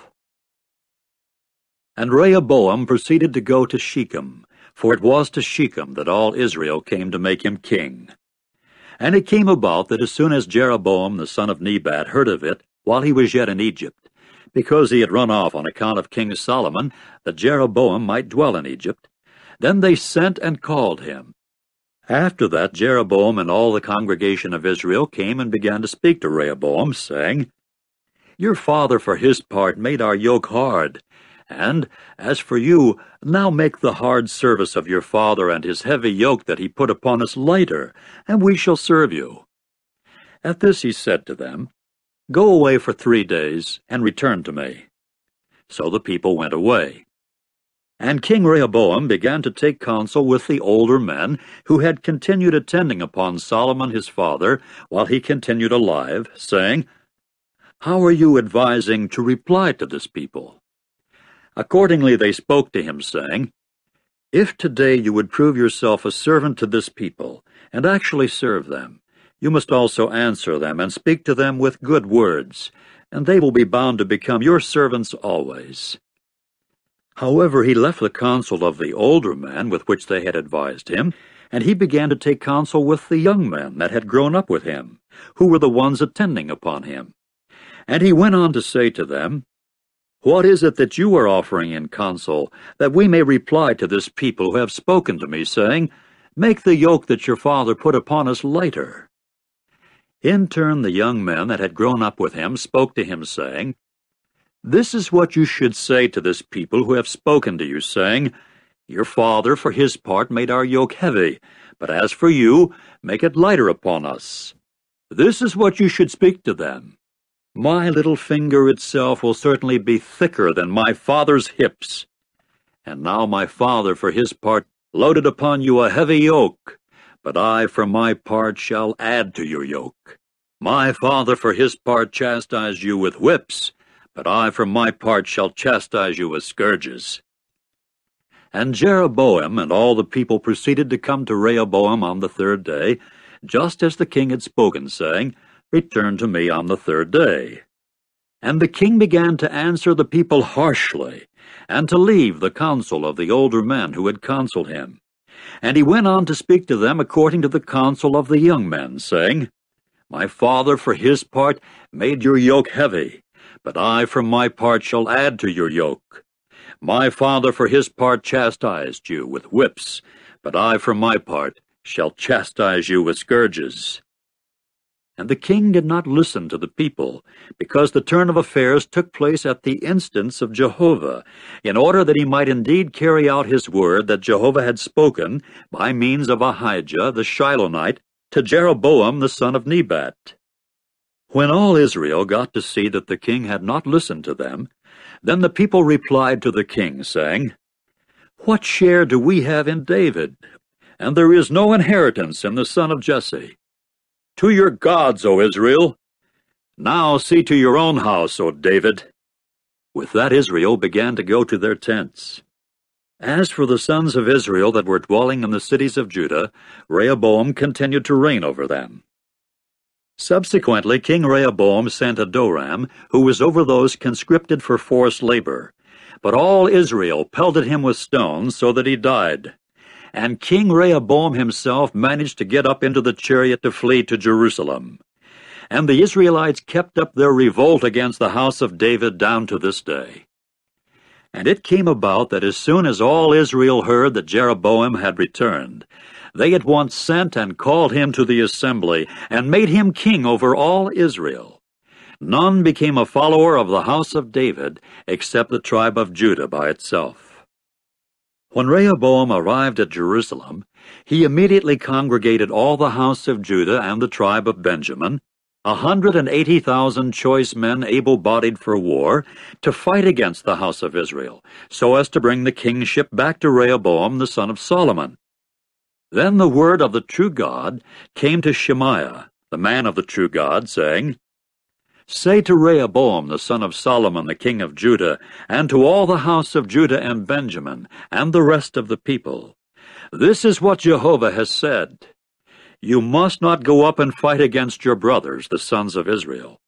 Go back each one to his house, for it is at the instance of myself that this thing has been brought about. So they obeyed the word of Jehovah, and went back home according to the word of Jehovah. And Jeroboam proceeded to build Shechem in the mountainous region of Ephraim, and to dwell in it. Then he went forth from there, and built Penuel.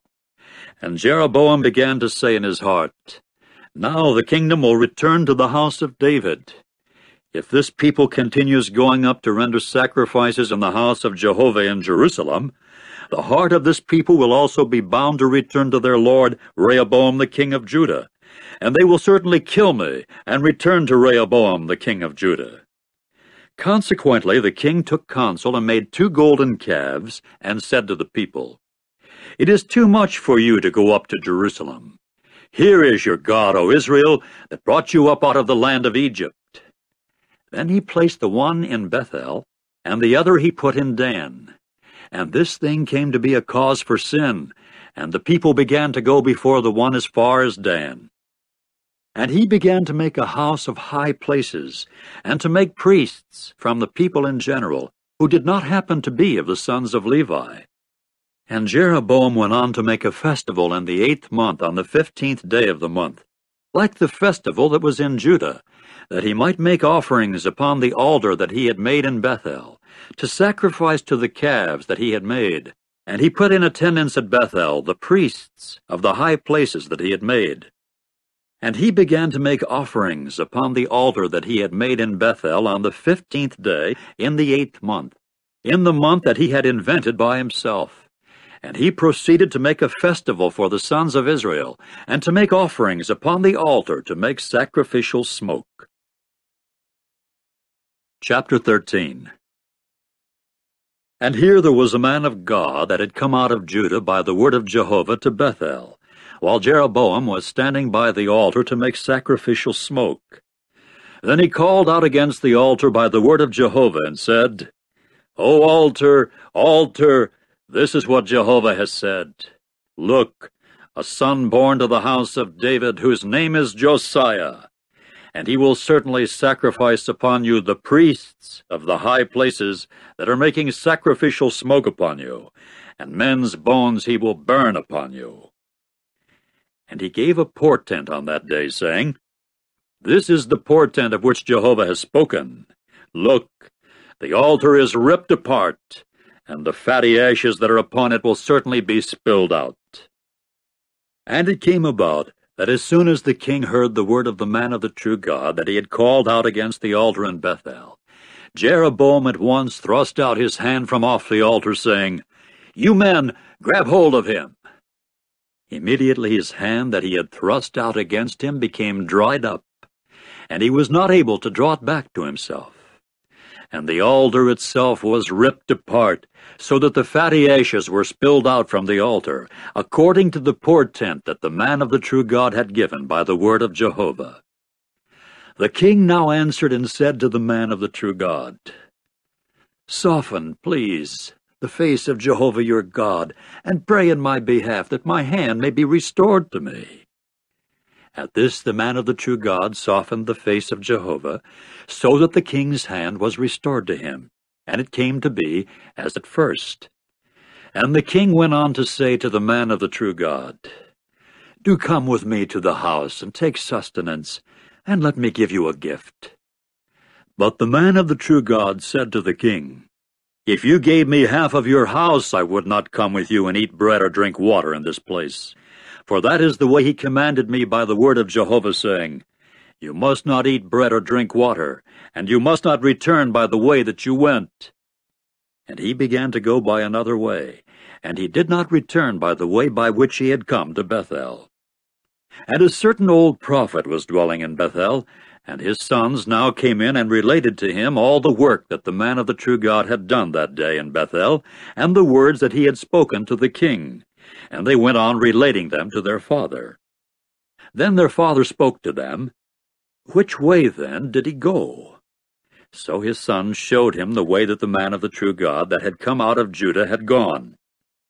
He now said to his sons, Saddle the ass for me.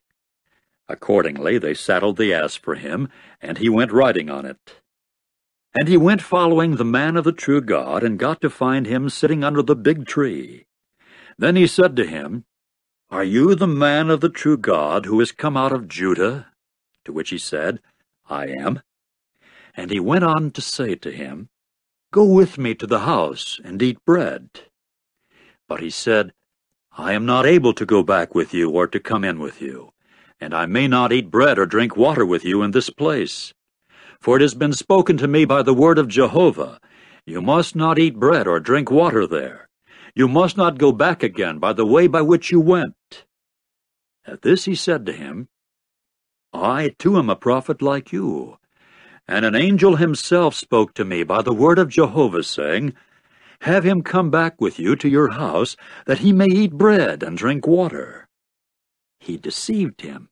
So he went back with him, that he might eat bread in his house and drink water. And it came about, while they were sitting at the table, that the word of Jehovah came to the prophet that had brought him back, and he began to call out to the man of the true God that had come out of Judah, saying, This is what Jehovah has said. For the reason that you rebelled against the order of Jehovah, and did not keep the commandment with which Jehovah your God commanded you, but you went back that you might eat bread and drink water in the place about which he spoke to you, do not eat bread or drink water. Your dead body will not come into the burial place of your forefathers.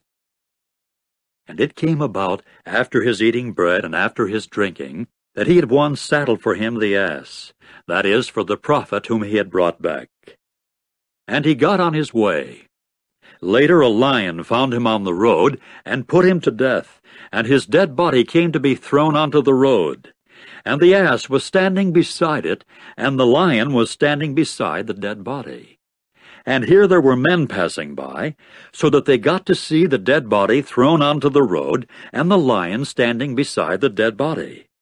Then they came in and spoke of it in the city in which the old prophet was dwelling. When the prophet that had brought him back from the way heard of it, he immediately said, "It is the man of the true God that rebelled against the order of Jehovah."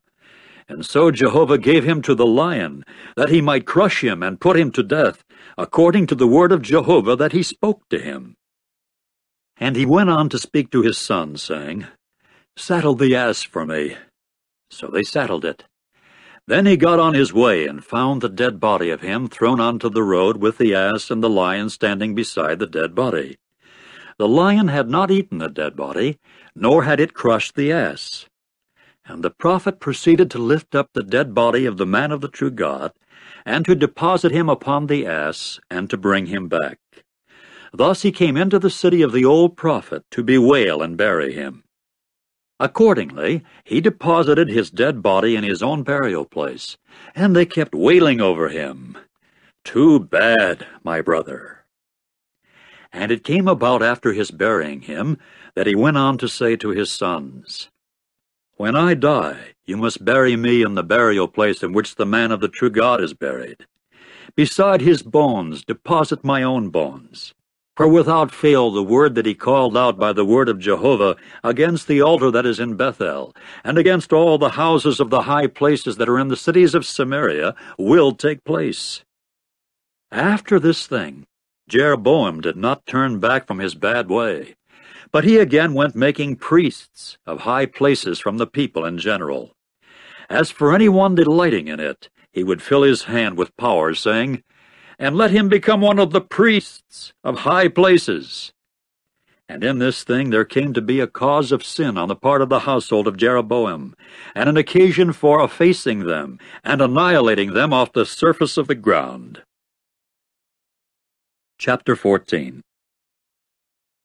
At that particular time, Abijah the son of Jeroboam fell sick.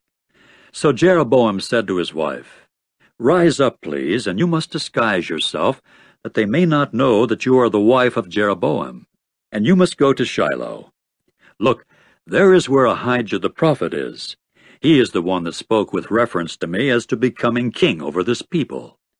And you must take in your hand 10 loaves of bread and sprinkled cakes and a flask of honey, and you must come in to him. He it is that will certainly tell you what is going to happen to the boy." And the wife of Jeroboam proceeded to do so. Consequently, she rose up and went to Shiloh, and came to the house of Ahijah. Now Ahijah himself was unable to see, for his eyes had set because of his age. And Jehovah himself had said to Ahijah, "Here is the wife of Jeroboam coming to apply for a word from you regarding her son, for he is sick. This way and that is how you should speak to her, and it will occur that as soon as she arrives, she will be making herself unrecognizable." And it came about that as soon as Ahijah heard the sound of her feet as she was coming into the entrance, he began to say, "Come in, you wife of Jeroboam. Why is it that you are making yourself unrecognizable while I am being sent to you with a severe message? Go, say to Jeroboam, this is what Jehovah the God of Israel has said. For the reason that I raised you up out of the middle of your people, that I might constitute you a leader over my people Israel. And I went on to rip the kingdom away from the house of David, and give it to you. And you have not become like my servant David, who kept my commandments and who walked after me with all his heart, by doing only what was right in my eyes. But you began to act worse than all those who happened to be prior to you, and you went and made for yourself another god, and molten images to offend me, and it is I whom you have cast behind your back. For that reason here I am bringing calamity upon the house of Jeroboam, And I shall certainly cut off from Jeroboam anyone urinating against a wall, a helpless and worthless one in Israel. And I shall indeed make a clean sweep behind the house of Jeroboam, just as one clears away the dung until it is disposed of. The one dying of Jeroboam's in the city the dogs will eat, and the one dying in the field the fowls of the heavens will eat, because Jehovah himself has spoken it. And you yourself, rise up, go to your house. When your feet come into the city, the child will certainly die. And all Israel will indeed bewail him and bury him, because this one alone of Jeroboam's will come into a burial place, for the reason that something good toward Jehovah the God of Israel has been found in him in the house of Jeroboam.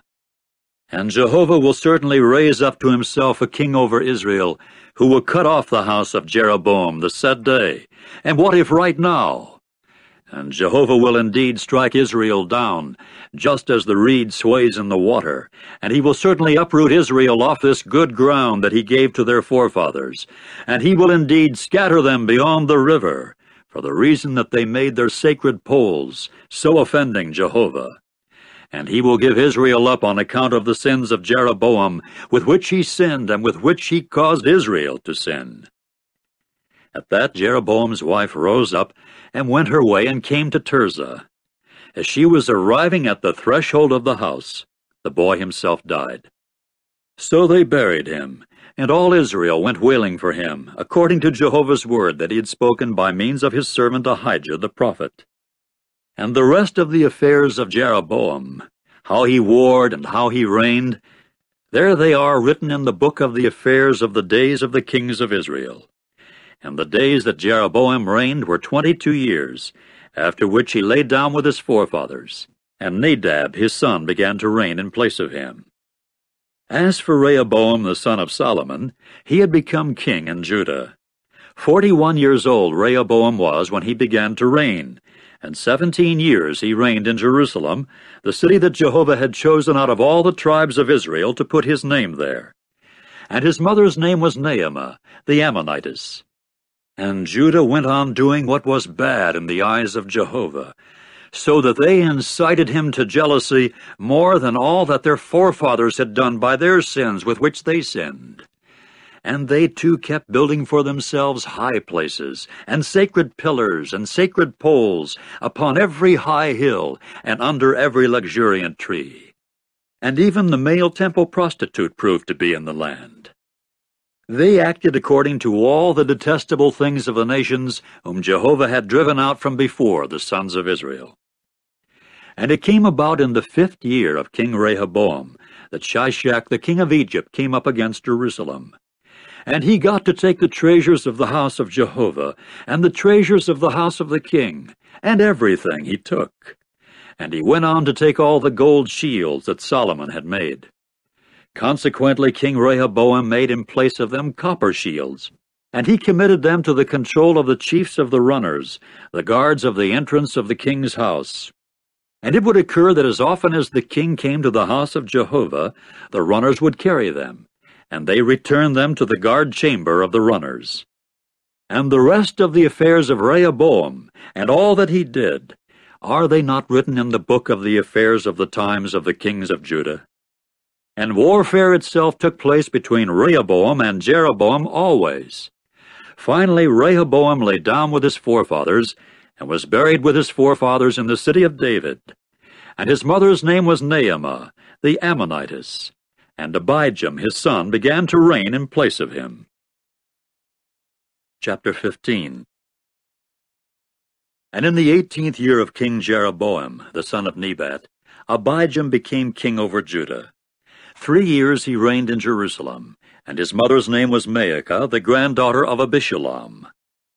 And he went on walking in all the sins of his father that he did prior to him. And his heart did not prove to be complete with Jehovah his God, like the heart of David his forefather. For on account of David, Jehovah his God gave him a lamp in Jerusalem, by raising his son up after him, and keeping Jerusalem in existence. Because David did what was right in the eyes of Jehovah, and he did not turn aside from anything that he had commanded him all the days of his life, only in the matter of Uriah the Hittite. And warfare itself took place between Rehoboam and Jeroboam all the days of his life. As for the rest of the affairs of Abijam and all that he did, are they not written in the book of the affairs of the days of the kings of Judah? There was warfare also that took place between Abijam and Jeroboam. Finally Abijam lay down with his forefathers, and they buried him in the city of David. And Asa his son began to reign in place of him. In the 20th year of Jeroboam, the king of Israel, Asa reigned as king of Judah. And 41 years he reigned in Jerusalem. And his grandmother's name was Maacah, the granddaughter of Abishalom. And Asa proceeded to do what was right in the eyes of Jehovah, like David his forefather. Accordingly he had the male temple prostitutes pass out of the land, and removed all the dungy idols that his forefathers had made. As for even Maacah his grandmother, he went on to remove her from being lady, because she had made a horrible idol to the sacred pole. After which Asa cut down her horrible idol, and burned it at the torrent valley of Kidron. And the high places he did not remove. Nevertheless, Asa's heart itself proved to be complete with Jehovah all his days. And he began to bring in the things made holy by his father, and the things made holy by himself into the house of Jehovah, silver and gold and articles. And warfare itself took place between Asa and Baasha, the king of Israel, all their days. So Baasha, the king of Israel, came up against Judah, and began to build Ramah, to allow no one to go out or come in to Asa, the king of Judah. At that, Asa took all the silver and the gold that were left in the treasures of the house of Jehovah, and the treasures of the house of the king, and put them in the hand of his servants. And King Asa now sent them to Ben-Hadad, the son of Tabrimon, the son of Hezion, the king of Syria, who was dwelling in Damascus, saying, There is a covenant between me and you, between my father and your father. Here I have sent you a present of silver and gold. Come, do break your covenant with Baasha, the king of Israel, that he may withdraw from me. Accordingly, Ben-Hadad listened to King Asa, and sent the chiefs of the military forces that were his against the cities of Israel, and went striking down Ijon and Dan, and Abel-Beth-Maacah, and all Kinnereth, as far as all the land of Naphtali. And it came about that as soon as Baasha heard of it, he immediately quit building Ramah, and continued dwelling in Tirzah. And King Asa, for his part, summoned all Judah. There was none exempt, and they proceeded to carry the stones of Ramah and the timbers of it, with which Baasha had been building. And King Asa began to build with them Geba in Benjamin, and Mizpah. As for the rest of all the affairs of Asa, and all his mightiness, and all that he did, and the cities that he built, are they not written in the book of the affairs of the days of the kings of Judah? Only at the time of his growing old, he got diseased in his feet. Finally, Asa lay down with his forefathers, and was buried with his forefathers in the city of David his forefather. And Jehoshaphat his son began to reign in place of him.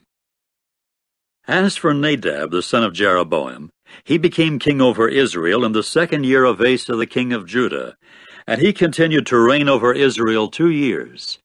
And he kept doing what was bad in the eyes of Jehovah, and went on walking in the way of his father, and in his sin with which he caused Israel to sin.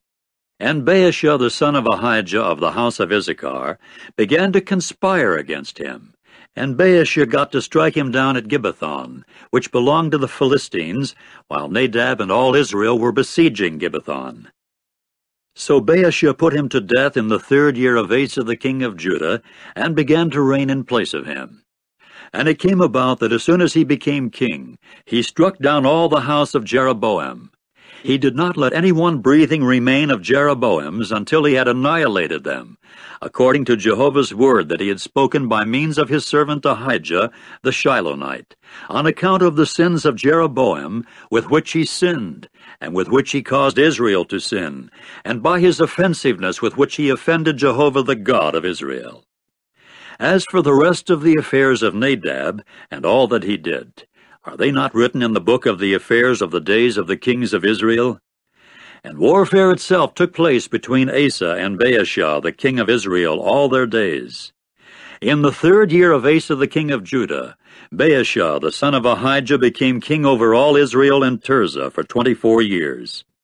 And he kept doing what was bad in the eyes of Jehovah, and went walking in the way of Jeroboam, and in his sin with which he caused Israel to sin. Chapter 16. The word of Jehovah now came to Jehu, the son of Hanani, against Baasha, saying, Inasmuch as I raised you up out of the dust, that I might constitute you leader over my people Israel, but you went walking in the way of Jeroboam, and so caused my people Israel to sin, by offending me with their sins. Here I am making a clean sweep after Baasha, and after his house, and I shall certainly constitute his house like the house of Jeroboam the son of Nebat. Any one of Baasha that is dying in the city the dogs will eat, and any one of his that is dying in the field the fowls of the heavens will eat. As for the rest of the affairs of Baasha, and what he did and his mightiness, are they not written in the book of the affairs of the days of the kings of Israel? Finally Baasha lay down with his forefathers, and was buried in Tirzah, and Elah his son began to reign in place of him. And also by means of Jehu, the son of Hanani, the prophet, Jehovah's word itself had come against Baasha and his house, both because of all the badness that he committed in the eyes of Jehovah by offending him with the work of his hands, that it might become like the house of Jeroboam, and because he struck him down. In the 26th year of Asa the king of Judah, Elah the son of Baasha became king over Israel in Tirzah for 2 years. And his servant Zimri, the chief of half the chariots, began to conspire against him, while he was in Tirzah, drinking himself drunk at the house of Arza, who was over the household in Tirzah. And Zimri proceeded to come in and strike him down and put him to death in the 27th year of Asa the king of Judah, and he began to reign in place of him. And it came about that when he began to reign, as soon as he sat down upon his throne, he struck down all the house of Baasha. He did not let any one of his remain that urinates against a wall, or his avengers of blood, or his friends. Thus Zimri annihilated the whole house of Baasha, according to the word of Jehovah that he had spoken against Baasha, by means of Jehu the prophet, on account of all the sins of Baasha, and the sins of Elah his son, with which they sinned, and with which they caused Israel to sin, by offending Jehovah the God of Israel with their vain idols. As for the rest of the affairs of Elah, and all that he did, are they not written in the book of the affairs of the days of the kings of Israel? In the 27th year of Asa, the king of Judah, Zimri became king for 7 days in Tirzah, while the people were encamping against Gibbethon, which belonged to the Philistines. In time the people that were encamped heard it said, Zimri has conspired and also struck down the king.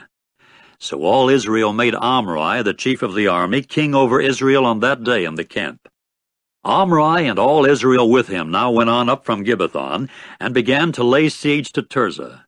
And it came about that as soon as Zimri saw that the city had been captured, he then came into the dwelling tower of the king's house, and burned the king's house over himself with fire, so that he died, for the sins of his with which he had sinned by doing what was bad in the eyes of Jehovah, by walking in the way of Jeroboam, and in his sin which he did by causing Israel to sin. As for the rest of the affairs of Zimri and his conspiracy with which he conspired, are they not written in the book of the affairs of the days of the kings of Israel? It was then that the people of Israel began to divide themselves into 2 parts. There was one part of the people that became followers of Tibni, the son of Ginath, to make him king, and the other part followers of Omri. Finally, the people that were following Omri overcame the people that were following Tibni, the son of Ginath, so that Tibni met death, and Omri began to reign. In the 31st year of Asa the king of Judah, Omri became king over Israel for 12 years. In Tirzah he reigned 6 years. And he proceeded to buy the mountain of Samaria from Shemer for 2 talents of silver, and began to build on the mountain, and call the name of the city that he built by the name of Shemer, the master of the mountain, Samaria. And Omri kept doing what was bad in the eyes of Jehovah, and came to do worse than all who were prior to him. And he went walking in all the way of Jeroboam the son of Nebat, and in his sin, with which he caused Israel to sin, by offending Jehovah the God of Israel with their vain idols. As for the rest of the affairs of Omri, what he did and his mightiness with which he acted, are they not written in the book of the affairs of the days of the kings of Israel? Finally Omri lay down with his forefathers, and was buried in Samaria, and Ahab his son began to reign in place of him. And as for Ahab the son of Omri, he became king over Israel in the 38th year of Asa the king of Judah. And Ahab the son of Omri continued to reign over Israel in Samaria 22 years.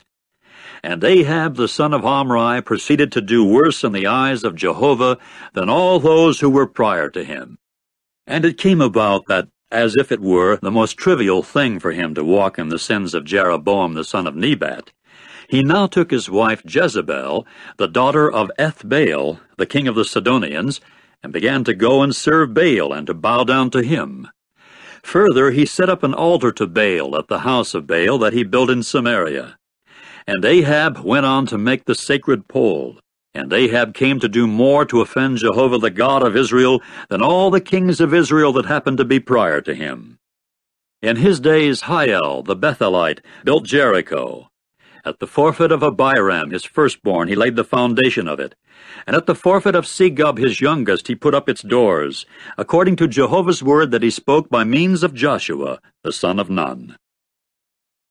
Chapter 17. And Elijah the Tishbite from the inhabitants of Gilead proceeded to say to Ahab, As Jehovah the God of Israel before whom I do stand is living, there will occur during these years neither dew nor rain, except at the order of my word. The word of Jehovah now came to him, saying, Go away from here, and you must turn your way eastward and conceal yourself at the torrent valley of Cherith, that is east of the Jordan. And it must occur that from the torrent valley you should drink, and the ravens I shall certainly command to supply you food there. Immediately he went and did according to the word of Jehovah, and so went and took up dwelling by the torrent valley of Cherith, that is east of the Jordan. And the ravens themselves were bringing him bread and meat in the morning, and bread and meat in the evening, and from the torrent valley he kept drinking. But it came about at the end of some days that the torrent valley became dry, because there had occurred no downpour upon the earth. The word of Jehovah now came to him, saying, Rise up, go to Zarephath, which belongs to Sidon, and you must dwell there. Look, I shall certainly command there a woman, a widow, to supply you food. Accordingly he rose up and went to Zarephath, and came into the entrance of the city.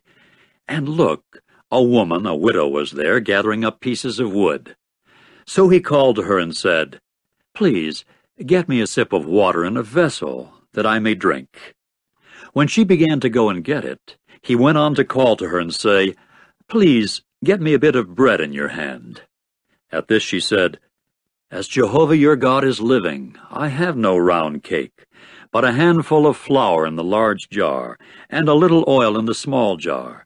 And here I am gathering up a few pieces of wood, and I must go in and make something for myself and my son, and we shall have to eat it and die. Then Elijah said to her, Do not be afraid. Go in, do according to your word. Only from what is there make me a small round cake first, and you must bring it out to me, and for yourself and your son you can make something afterward. For this is what Jehovah the God of Israel has said. The large jar of flour itself will not get exhausted, and the small jar of oil itself will not fail until the day of Jehovah's giving a downpour upon the surface of the ground. So she went and did according to Elijah's word, and she continued to eat, she together with him and her household, for days. The large jar of flour itself did not get exhausted, and the small jar of oil itself did not fail, according to Jehovah's word that he had spoken by means of Elijah. And it came about after these things, that the son of the woman, the mistress of the house, fell sick, and his sickness came to be so severe that there was no breath left in him. At this she said to Elijah, "What do I have to do with you, O man of the true God? You have come to me to bring my error to mind, and to put my son to death." But he said to her, "Give me your son." Then he took him from her bosom, and carried him up to the roof chamber, where he was dwelling, and laid him upon his own couch. And he began calling to Jehovah, and saying, "O Jehovah my God, is it also upon the widow with whom I am residing as an alien that you must bring injury by putting her son to death?" And he proceeded to stretch himself upon the child 3 times, and call to Jehovah, and say, "O Jehovah my God, please cause the soul of this child to come back within him." Finally Jehovah listened to Elijah's voice, so that the soul of the child came back within him, and he came to life. Elijah now took the child and brought him down from the roof chamber into the house, and gave him to his mother. And Elijah then said, "See, your son is alive." Upon that the woman said to Elijah, "Now indeed I do know that you are a man of God, and that Jehovah's word in your mouth is true." Chapter 18. And it came about after many days that Jehovah's own word came to Elijah in the 3rd year, saying, "Go, show yourself to Ahab, as I am determined to give rain upon the surface of the ground." Accordingly Elijah went to show himself to Ahab, while the famine was severe in Samaria. Meantime Ahab called Obadiah, who was over the household. Now Obadiah himself had proved to be one greatly fearing Jehovah. Hence it came about that when Jezebel cut off Jehovah's prophets, Obadiah proceeded to take 100 prophets and keep them hid by 50s in a cave, and he supplied them bread and water. And Ahab went on to say to Obadiah, "Go through the land to all the springs of water and to all the torrent valleys. Perhaps we may find green grass, that we may preserve the horses and mules alive, and may not have any more of the beasts cut off." So they divided between themselves the land through which to pass. Ahab himself went alone by one way, and Obadiah himself went alone by another way. As Obadiah continued on the way, why, there was Elijah to meet him. At once he recognized him, and fell upon his face and said, "Is this you, my lord Elijah?" At this he said to him, "It is I. Go, say to your lord, here is Elijah." But he said, "What sin have I committed, that you should be putting your servant into the hand of Ahab to put me to death? As Jehovah your God is living, there is not a nation or kingdom where my lord has not sent to look for you." After they had said, "He is not here," he made the kingdom and the nations swear that they could not find you. And now you are saying, "Go, say to your lord, here is Elijah." And it is bound to occur that when I myself go from you, then the Spirit of Jehovah itself will carry you away to where I shall not know, and I shall have come to tell Ahab, and he will not find you, and he will be bound to kill me, as your servant himself has feared Jehovah from his youth. Has not my lord been told what I did when Jezebel killed the prophets of Jehovah? How I kept some of the prophets of Jehovah hid, 100 men by 50s in a cave, and kept supplying them bread and water? And now you are saying, "Go, say to your lord, here is Elijah," and he will be bound to kill me. However, Elijah said, "As Jehovah of armies, before whom I do stand, is living, today I shall show myself to him." Accordingly Obadiah went off to meet Ahab and told him. And so Ahab went to meet Elijah. And it came about that as soon as Ahab saw Elijah, Ahab immediately said to him, "Is this you, the bringer of ostracism upon Israel?" To this he said, "I have not brought ostracism upon Israel, but you and the house of your father have, because you men have left the commandments of Jehovah, and you went following the Baals. And now send, collect together all Israel to me at Mount Carmel, and also the 450 prophets of Baal, and the 400 prophets of the sacred pole, who are eating at the table of Jezebel." And Ahab proceeded to send among all the sons of Israel and collect the prophets together at Mount Carmel. Then Elijah approached all the people and said, "How long will you be limping upon two different opinions? If Jehovah is the true God, go following him. But if Baal is, go following him." And the people did not say a word in answer to him. And Elijah went on to say to the people, "I myself have been left as a prophet of Jehovah, I alone, while the prophets of Baal are 450 men. Now let them give us 2 young bulls, and let them choose for themselves 1 young bull, and cut it in pieces, and put it upon the wood, but they should not put fire to it. And I myself shall dress the other young bull, and I must place it upon the wood, but I shall not put fire to it.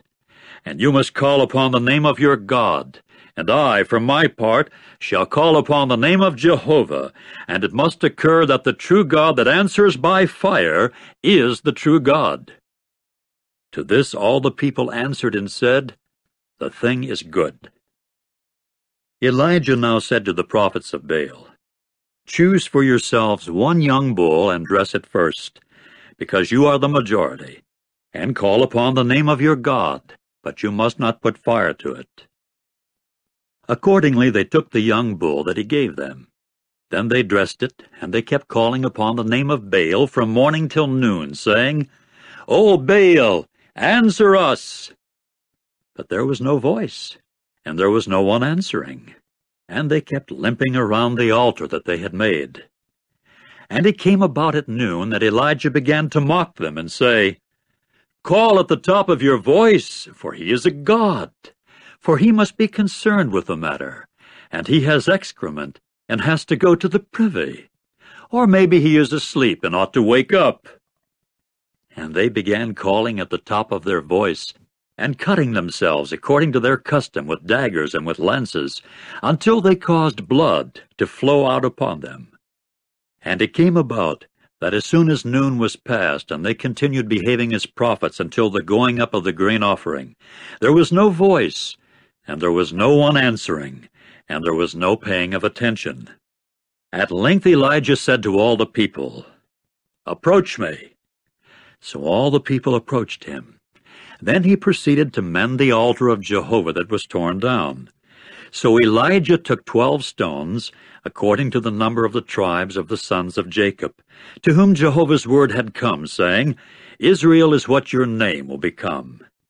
And he went on to build the stones into an altar in the name of Jehovah, and to make a trench of about the area sowed with 2 seah measures of seed all around the altar. After that, he put the pieces of wood in order, and cut the young bull in pieces, and placed it upon the pieces of wood. He now said, "Fill 4 large jars with water, and pour it upon the burnt offering and upon the pieces of wood." Then he said, "Do it again." So they did it again. But he said, "Do it a 3rd time." So they did it a 3rd time. Thus the water went all around the altar, and the trench also he filled with water. And it came about at the time that the grain offering goes up, that Elijah the prophet began to approach and say, "O Jehovah, the God of Abraham, Isaac, and Israel, today let it be known that you are God in Israel, and I am your servant, and it is by your word that I have done all these things. Answer me, O Jehovah, answer me, that this people may know that you, Jehovah, are the true God, and you yourself have turned their heart back." At that the fire of Jehovah came falling, and went eating up the burnt offering and the pieces of wood, and the stones and the dust, and the water that was in the trench it licked up.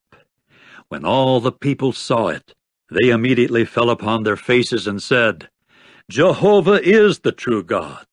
Jehovah is the true God." Then Elijah said to them, "Seize the prophets of Baal. Do not let a single one of them escape." At once they seized them, and Elijah then brought them down to the torrent valley of Kishon, and slaughtered them there. Elijah now said to Ahab, "Go up, eat and drink, for there is the sound of the turmoil of a downpour.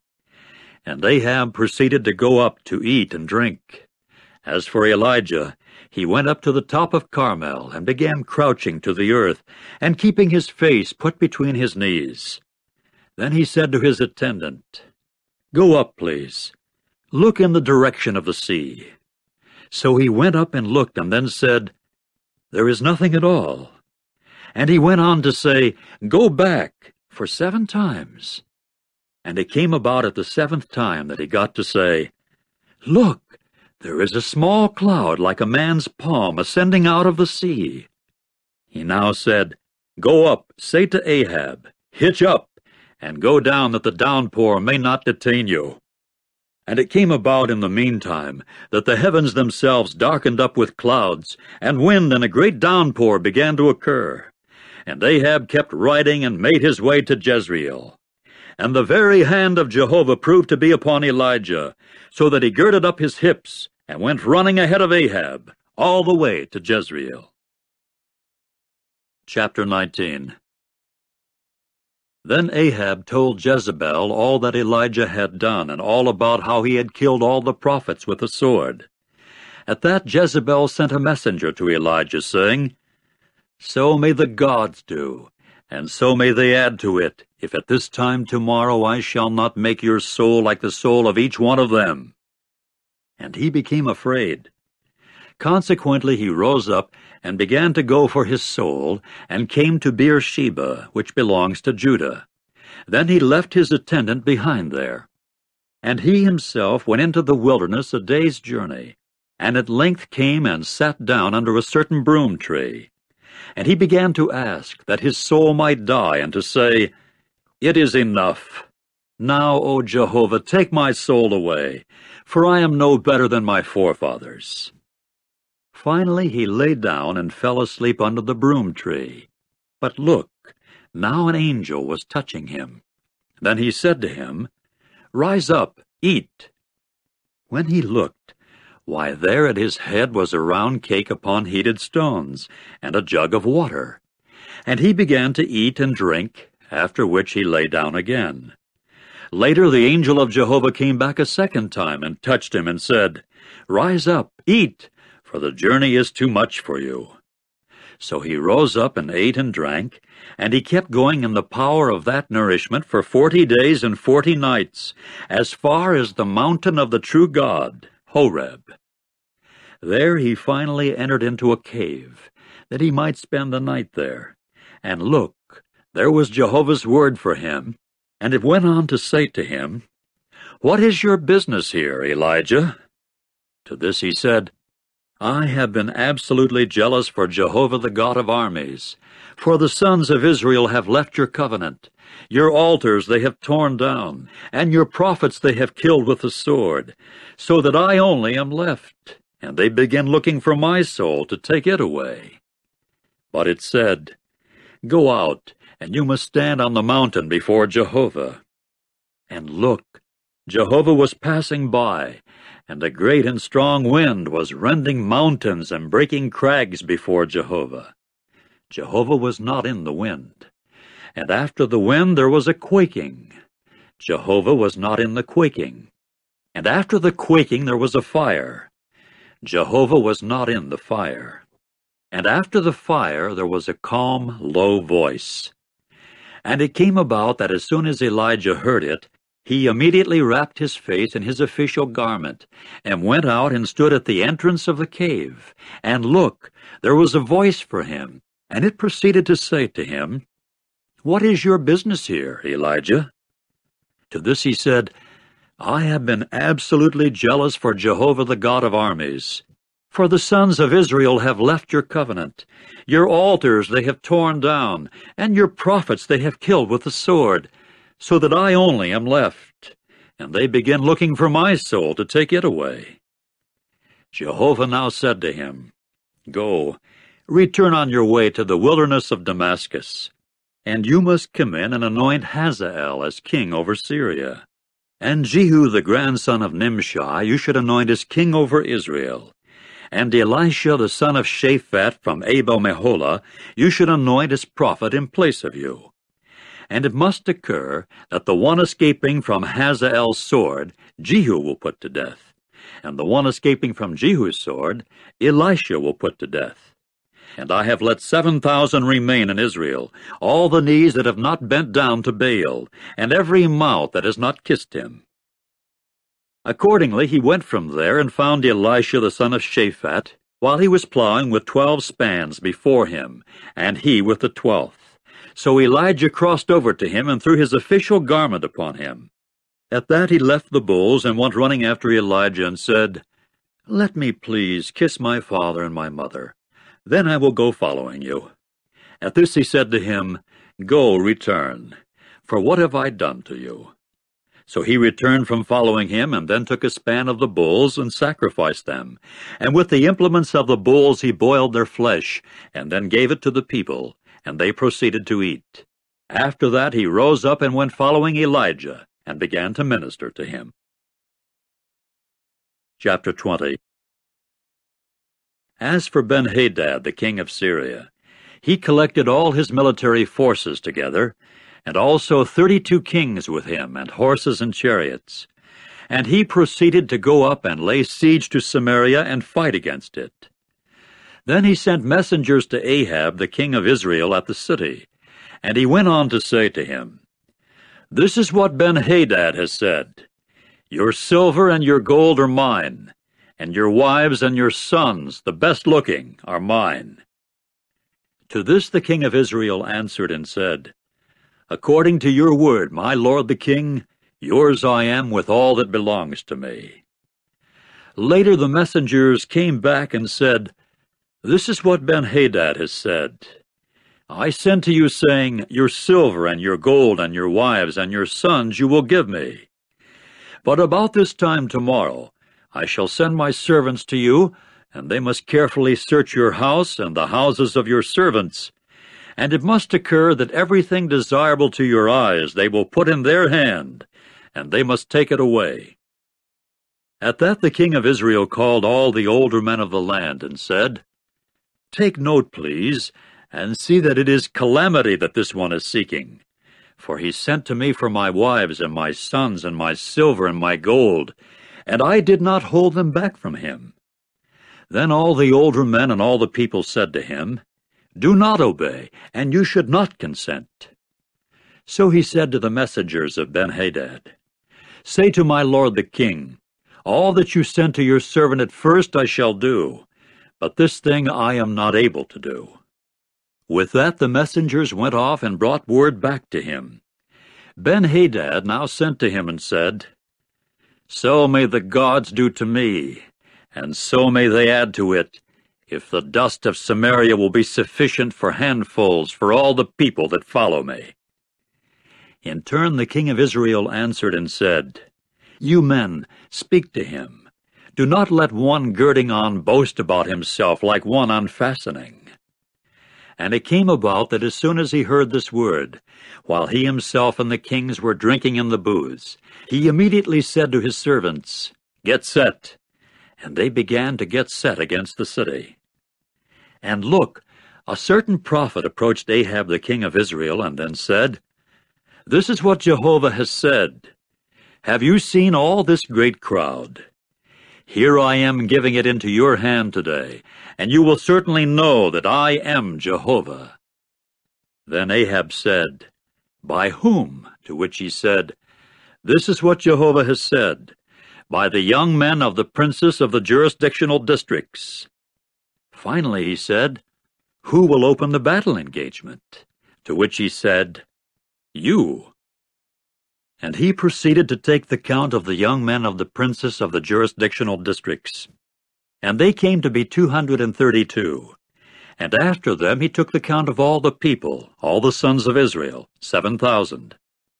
And they began to go out at noon, while Ben-Hadad was drinking himself drunk in the booths, he together with the kings, the 32 kings that were helping him. When the young men of the princes of the jurisdictional districts came out first, Ben-Hadad at once sent out, and they came telling him, saying, "There are men that have come out from Samaria." At that he said, Whether it is for peace that they have come out, you should seize them alive. Or whether it is for battle that they have come out, alive is how you should seize them. And these were the ones that came out from the city, the young men of the princes of the jurisdictional districts, and the military forces that were behind them. And they began to strike down each one his man, and the Syrians took to flight, and Israel went in pursuit of them. But Ben-Hadad, the king of Syria, got to escape upon a horse together with the horsemen. But the king of Israel went out, and kept striking down the horses and the chariots, and he struck down the Syrians with a great slaughter. Later the prophet approached the king of Israel and said to him, "Go, strengthen yourself, and take note, and see what you are going to do. For at the return of the year the king of Syria is coming up against you." As for the servants of the king of Syria, they said to him, "Their God is a God of mountains. That is why they prove stronger than we were. So on the other hand, let us fight against them on the level land, and see whether we shall not prove stronger than they are. And do this thing, remove the kings each one from his place, and put in governors instead of them. As for you, you should number a military force for yourself equal to the military force that fell from your side, with horse for horse and chariot for chariot. And let us fight against them on the level land, and see whether we shall not prove stronger than they are." Accordingly he listened to their voice and did just that way. And it came about at the return of the year that Ben-Hadad proceeded to muster the Syrians and to go up to Aphek for battle against Israel. As for the sons of Israel, they were mustered and supplied, and began to go out to meet them. And the sons of Israel went into camp in front of them like two tiny flocks of goats, while the Syrians, for their part, filled the earth. Then the man of the true God approached and said to the king of Israel, yes, he went on to say, "This is what Jehovah has said. For the reason that the Syrians have said, 'Jehovah is a God of mountains, and he is not a God of low plains,' I shall have to give all this great crowd into your hand, and you men will certainly know that I am Jehovah." And they continued in camp for 7 days, these in front of those. And it came about on the 7th day that the engagement in battle began, and the sons of Israel went striking down the Syrians, 100,000 men on foot in one day. And those that were left went fleeing to Aphek, to the city, and the wall came falling down upon 27,000 men that were left. As for Ben-Hadad, he fled and finally came into the city, into the innermost chamber. So his servant said to him, "Hear now, we have heard that the kings of the house of Israel are kings of loving kindness. Please, let us carry sackcloth upon our loins, and ropes upon our heads, and let us go out to the king of Israel. Perhaps he will preserve your soul alive." Accordingly they girded sackcloth about their loins, with ropes upon their heads, and came in to the king of Israel, and said, "Your servant Ben-Hadad has said, 'Please, let my soul live.'"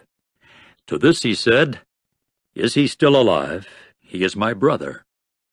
So the men themselves took it as an omen, and quickly took it as a decision of his own accord, and they went on to say, "Ben-Hadad is your brother." At that he said, "Come, fetch him." Then Ben-Hadad went out to him, and he at once had him get up into the chariot. Ben-Hadad now said to him, "The cities that my father took from your father I shall return, and streets you will assign to yourself in Damascus, the same as my father assigned in Samaria. And as for me, in a covenant I shall send you away." With that he concluded a covenant with him, and sent him away. And a certain man of the sons of the prophets said to his friend by the word of Jehovah, "Strike me, please." But the man refused to strike him. Therefore he said to him, "For the reason that you did not listen to the voice of Jehovah, here you are going away from me, and a lion will certainly strike you down." After that he went away from beside him, and the lion got to find him and strike him down. And he went on to find another man, and to say, "Strike me, please." So the man struck him, striking and wounding. Then the prophet went and stood still for the king by the road, and he kept himself disguised with a bandage over his eyes. And it came about that as the king was passing by, he cried out to the king and proceeded to say, "Your servant himself went out into the thick of the battle, and look, a man was leaving the line, and he came bringing a man to me, and then said, 'Guard this man. If he should in any way be missing, your soul will also have to take the place of his soul, or else a talent of silver you will weigh out.' And it came about that as your servant was active here and there, why, he himself was gone." At this the king of Israel said to him, "Thus your own judgment is. You yourself have decided." Upon that he hurriedly removed the bandage from over his eyes, and the king of Israel got to recognize him, that he was from the prophets. He now said to him, "This is what Jehovah has said. For the reason that you have let go out of your hand the man devoted to me for destruction, your soul must take the place of his soul, and your people the place of his people." At that the king of Israel went on his way toward his house, sullen and dejected, and came to Samaria. Chapter 21. And it came about after these things that there was a vineyard that happened to belong to Naboth the Jezreelite, which was in Jezreel, beside the palace of Ahab the king of Samaria. So Ahab spoke to Naboth, saying, "Do give me your vineyard, that it may serve as a garden of vegetables to me, for it is close by my house, and let me give you in place of it a vineyard better than it. Or if it is good in your eyes, I will give you money as the price of this." But Naboth said to Ahab, "It is unthinkable on my part from Jehovah's standpoint for me to give the hereditary possession of my forefathers to you." Consequently Ahab came into his house, sullen and dejected over the word that Naboth the Jezreelite had spoken to him, when he said, "I shall not give you the hereditary possession of my forefathers." Then he lay down upon his couch and kept his face turned, and he did not eat bread. Finally Jezebel, his wife, came in to him and spoke to him.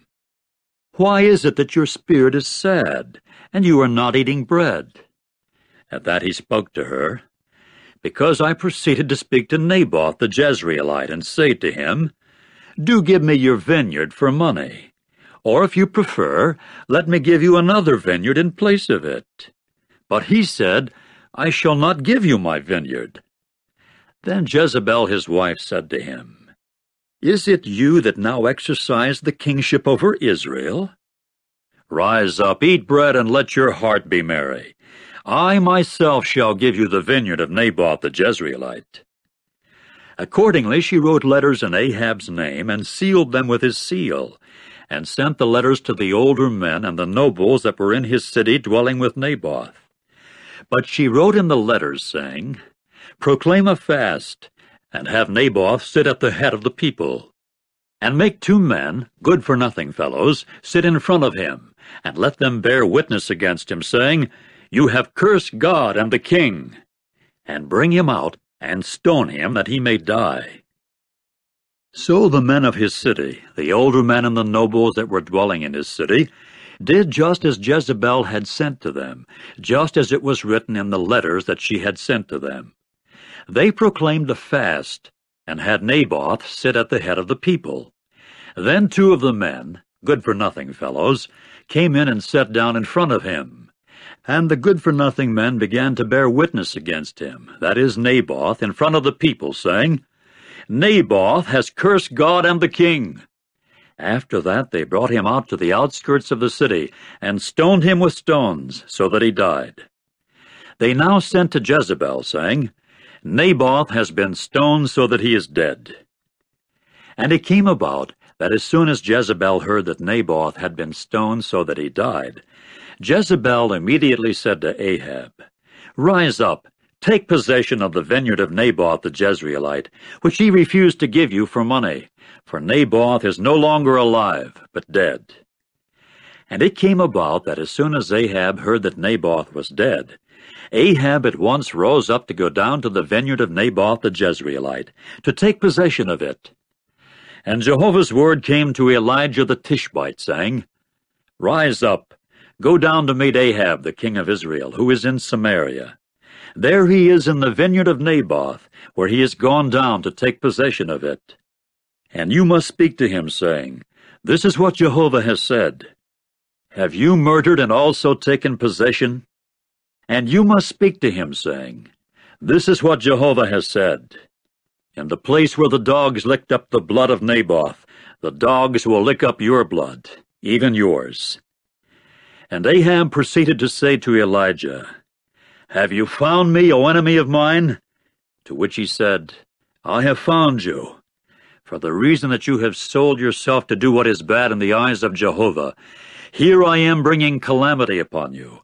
And I shall certainly make a clean sweep after you, and cut off from Ahab anyone urinating against a wall, and the helpless and worthless one in Israel.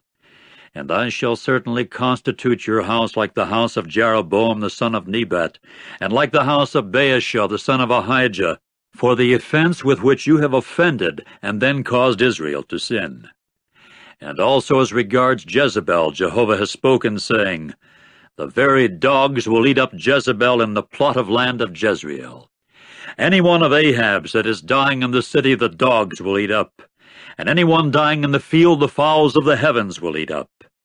Without exception, no one has proved to be like Ahab, who sold himself to do what was bad in the eyes of Jehovah, whom Jezebel his wife egged on.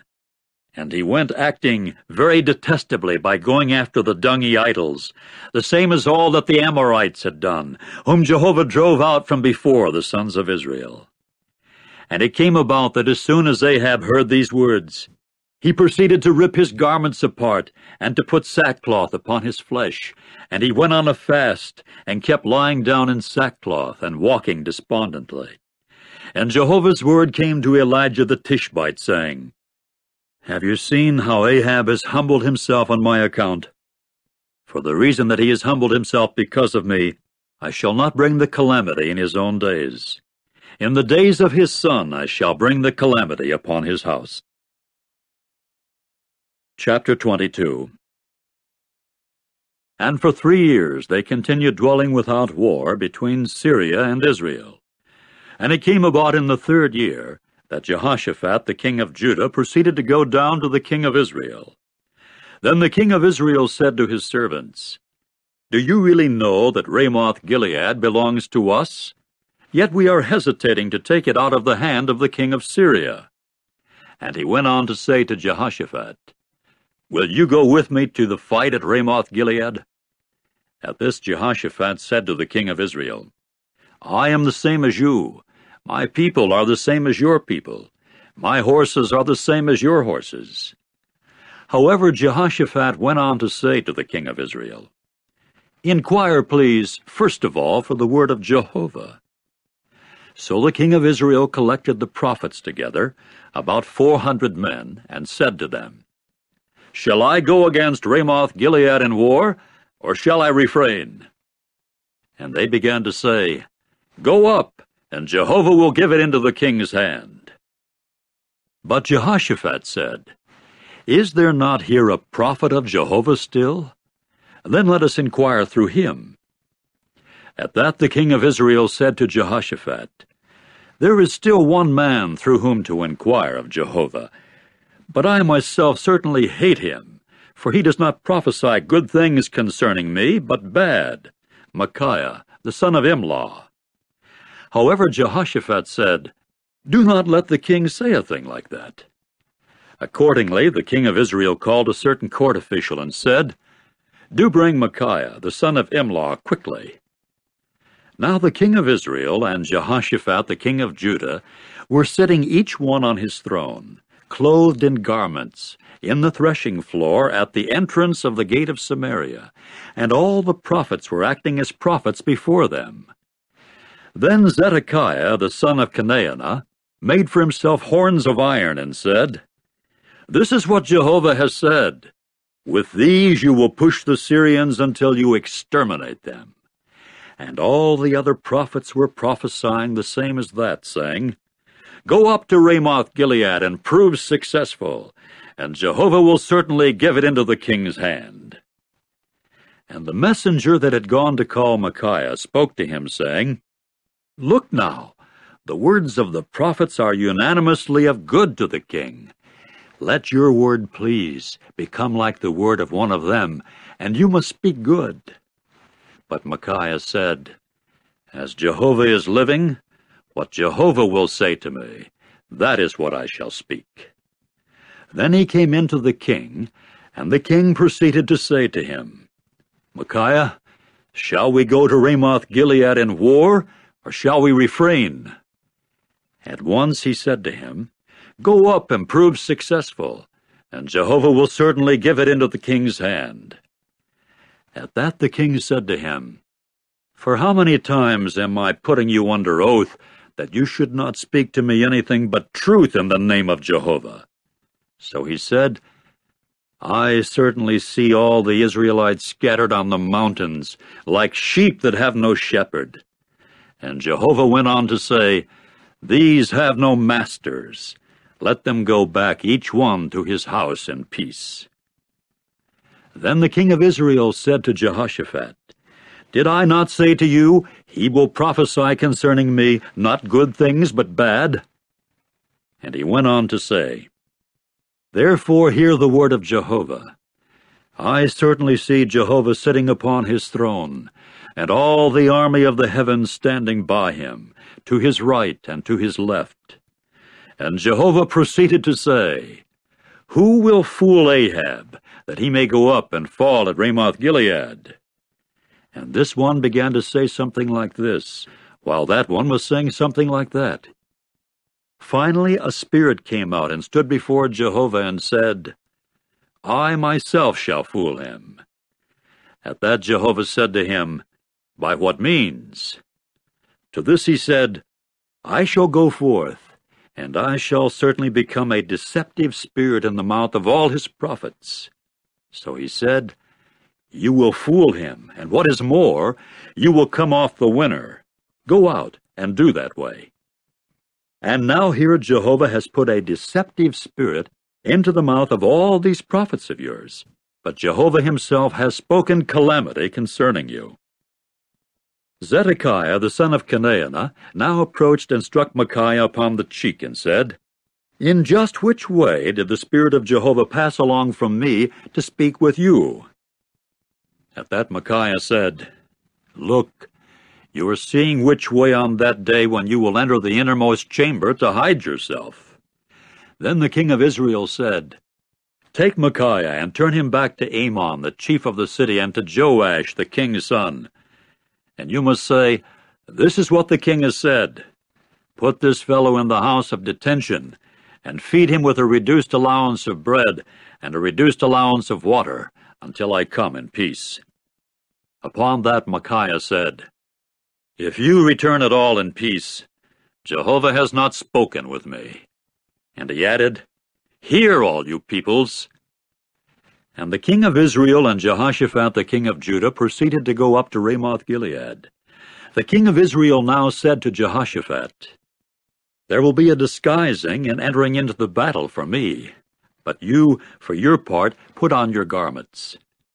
Accordingly, the king of Israel disguised himself and entered into the battle. As for the king of Syria, he had commanded the 32 chiefs of the chariots that were his, saying, "You must fight neither with the small nor the great, but with the king of Israel alone." And it came about that, as soon as the chiefs of the chariots saw Jehoshaphat, they for their part said to themselves, "Surely it is the king of Israel." So they turned aside against him to fight, and Jehoshaphat began to cry for aid. And it came about that as soon as the chiefs of the chariots saw that it was not the king of Israel, they immediately came back from following him.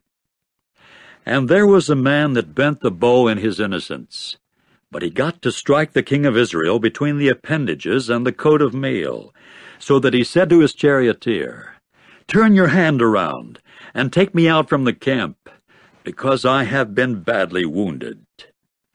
And the battle kept rising in intensity on that day, and the king himself had to be kept in a standing position in the chariot, facing the Syrians. And gradually he died in the evening, and the blood of the wound kept pouring out upon the interior of the war chariot. And the ringing cry began to pass through the camp about the setting of the sun, saying, "Everyone to his city, and everyone to his land." Thus the king died. When he was brought to Samaria, then they buried the king in Samaria. And they began to wash off the war chariot by the pool of Samaria, and the dogs went licking up his blood, and the prostitutes themselves bathed there, according to Jehovah's word that he had spoken. As for the rest of the affairs of Ahab, and all that he did, and the house of ivory that he built, and all the cities that he built, are they not written in the book of the affairs of the days of the kings of Israel? Finally Ahab lay down with his forefathers, and Ahaziah his son began to reign in place of him. As for Jehoshaphat the son of Asa, he had become king over Judah in the 4th year of Ahab the king of Israel. Jehoshaphat was 35 years old when he began to reign, and for 25 years he reigned in Jerusalem, and his mother's name was Azubah, the daughter of Shilhi. And he kept walking in all the way of Asa his father. He did not turn aside from it by doing what was right in the eyes of Jehovah. Only the high places themselves did not disappear. The people were still sacrificing and making sacrificial smoke on the high places. And Jehoshaphat kept peaceful relations with the king of Israel. As for the rest of the affairs of Jehoshaphat, and the mightiness with which he acted, and how he warred, are they not written in the book of the affairs of the days of the kings of Judah? And the rest of the male temple prostitutes that had been left over in the days of Asa his father, he cleared out from the land. As regards a king, there was none in Edom, a deputy was king. Jehoshaphat, for his part, made Tarshish ships to go to Ophir for gold, but they did not go, because the ships were wrecked at Ezion-Geber. It was then that Ahaziah, the son of Ahab, said to Jehoshaphat, "Let my servants go with your servants in the ships." But Jehoshaphat did not consent. Finally Jehoshaphat lay down with his forefathers, and was buried with his forefathers in the city of David his forefather. And Jehoram his son began to reign in place of him. As for Ahaziah the son of Ahab, he became king over Israel in Samaria in the 17th year of Jehoshaphat the king of Judah, and he continued to reign over Israel for 2 years. And he kept doing what was bad in Jehovah's eyes, and went walking in the way of his father, and in the way of his mother, and in the way of Jeroboam the son of Nebat, who had caused Israel to sin. And he continued serving Baal, and bowing down to him, and kept defending Jehovah the God of Israel, according to all that his father had done.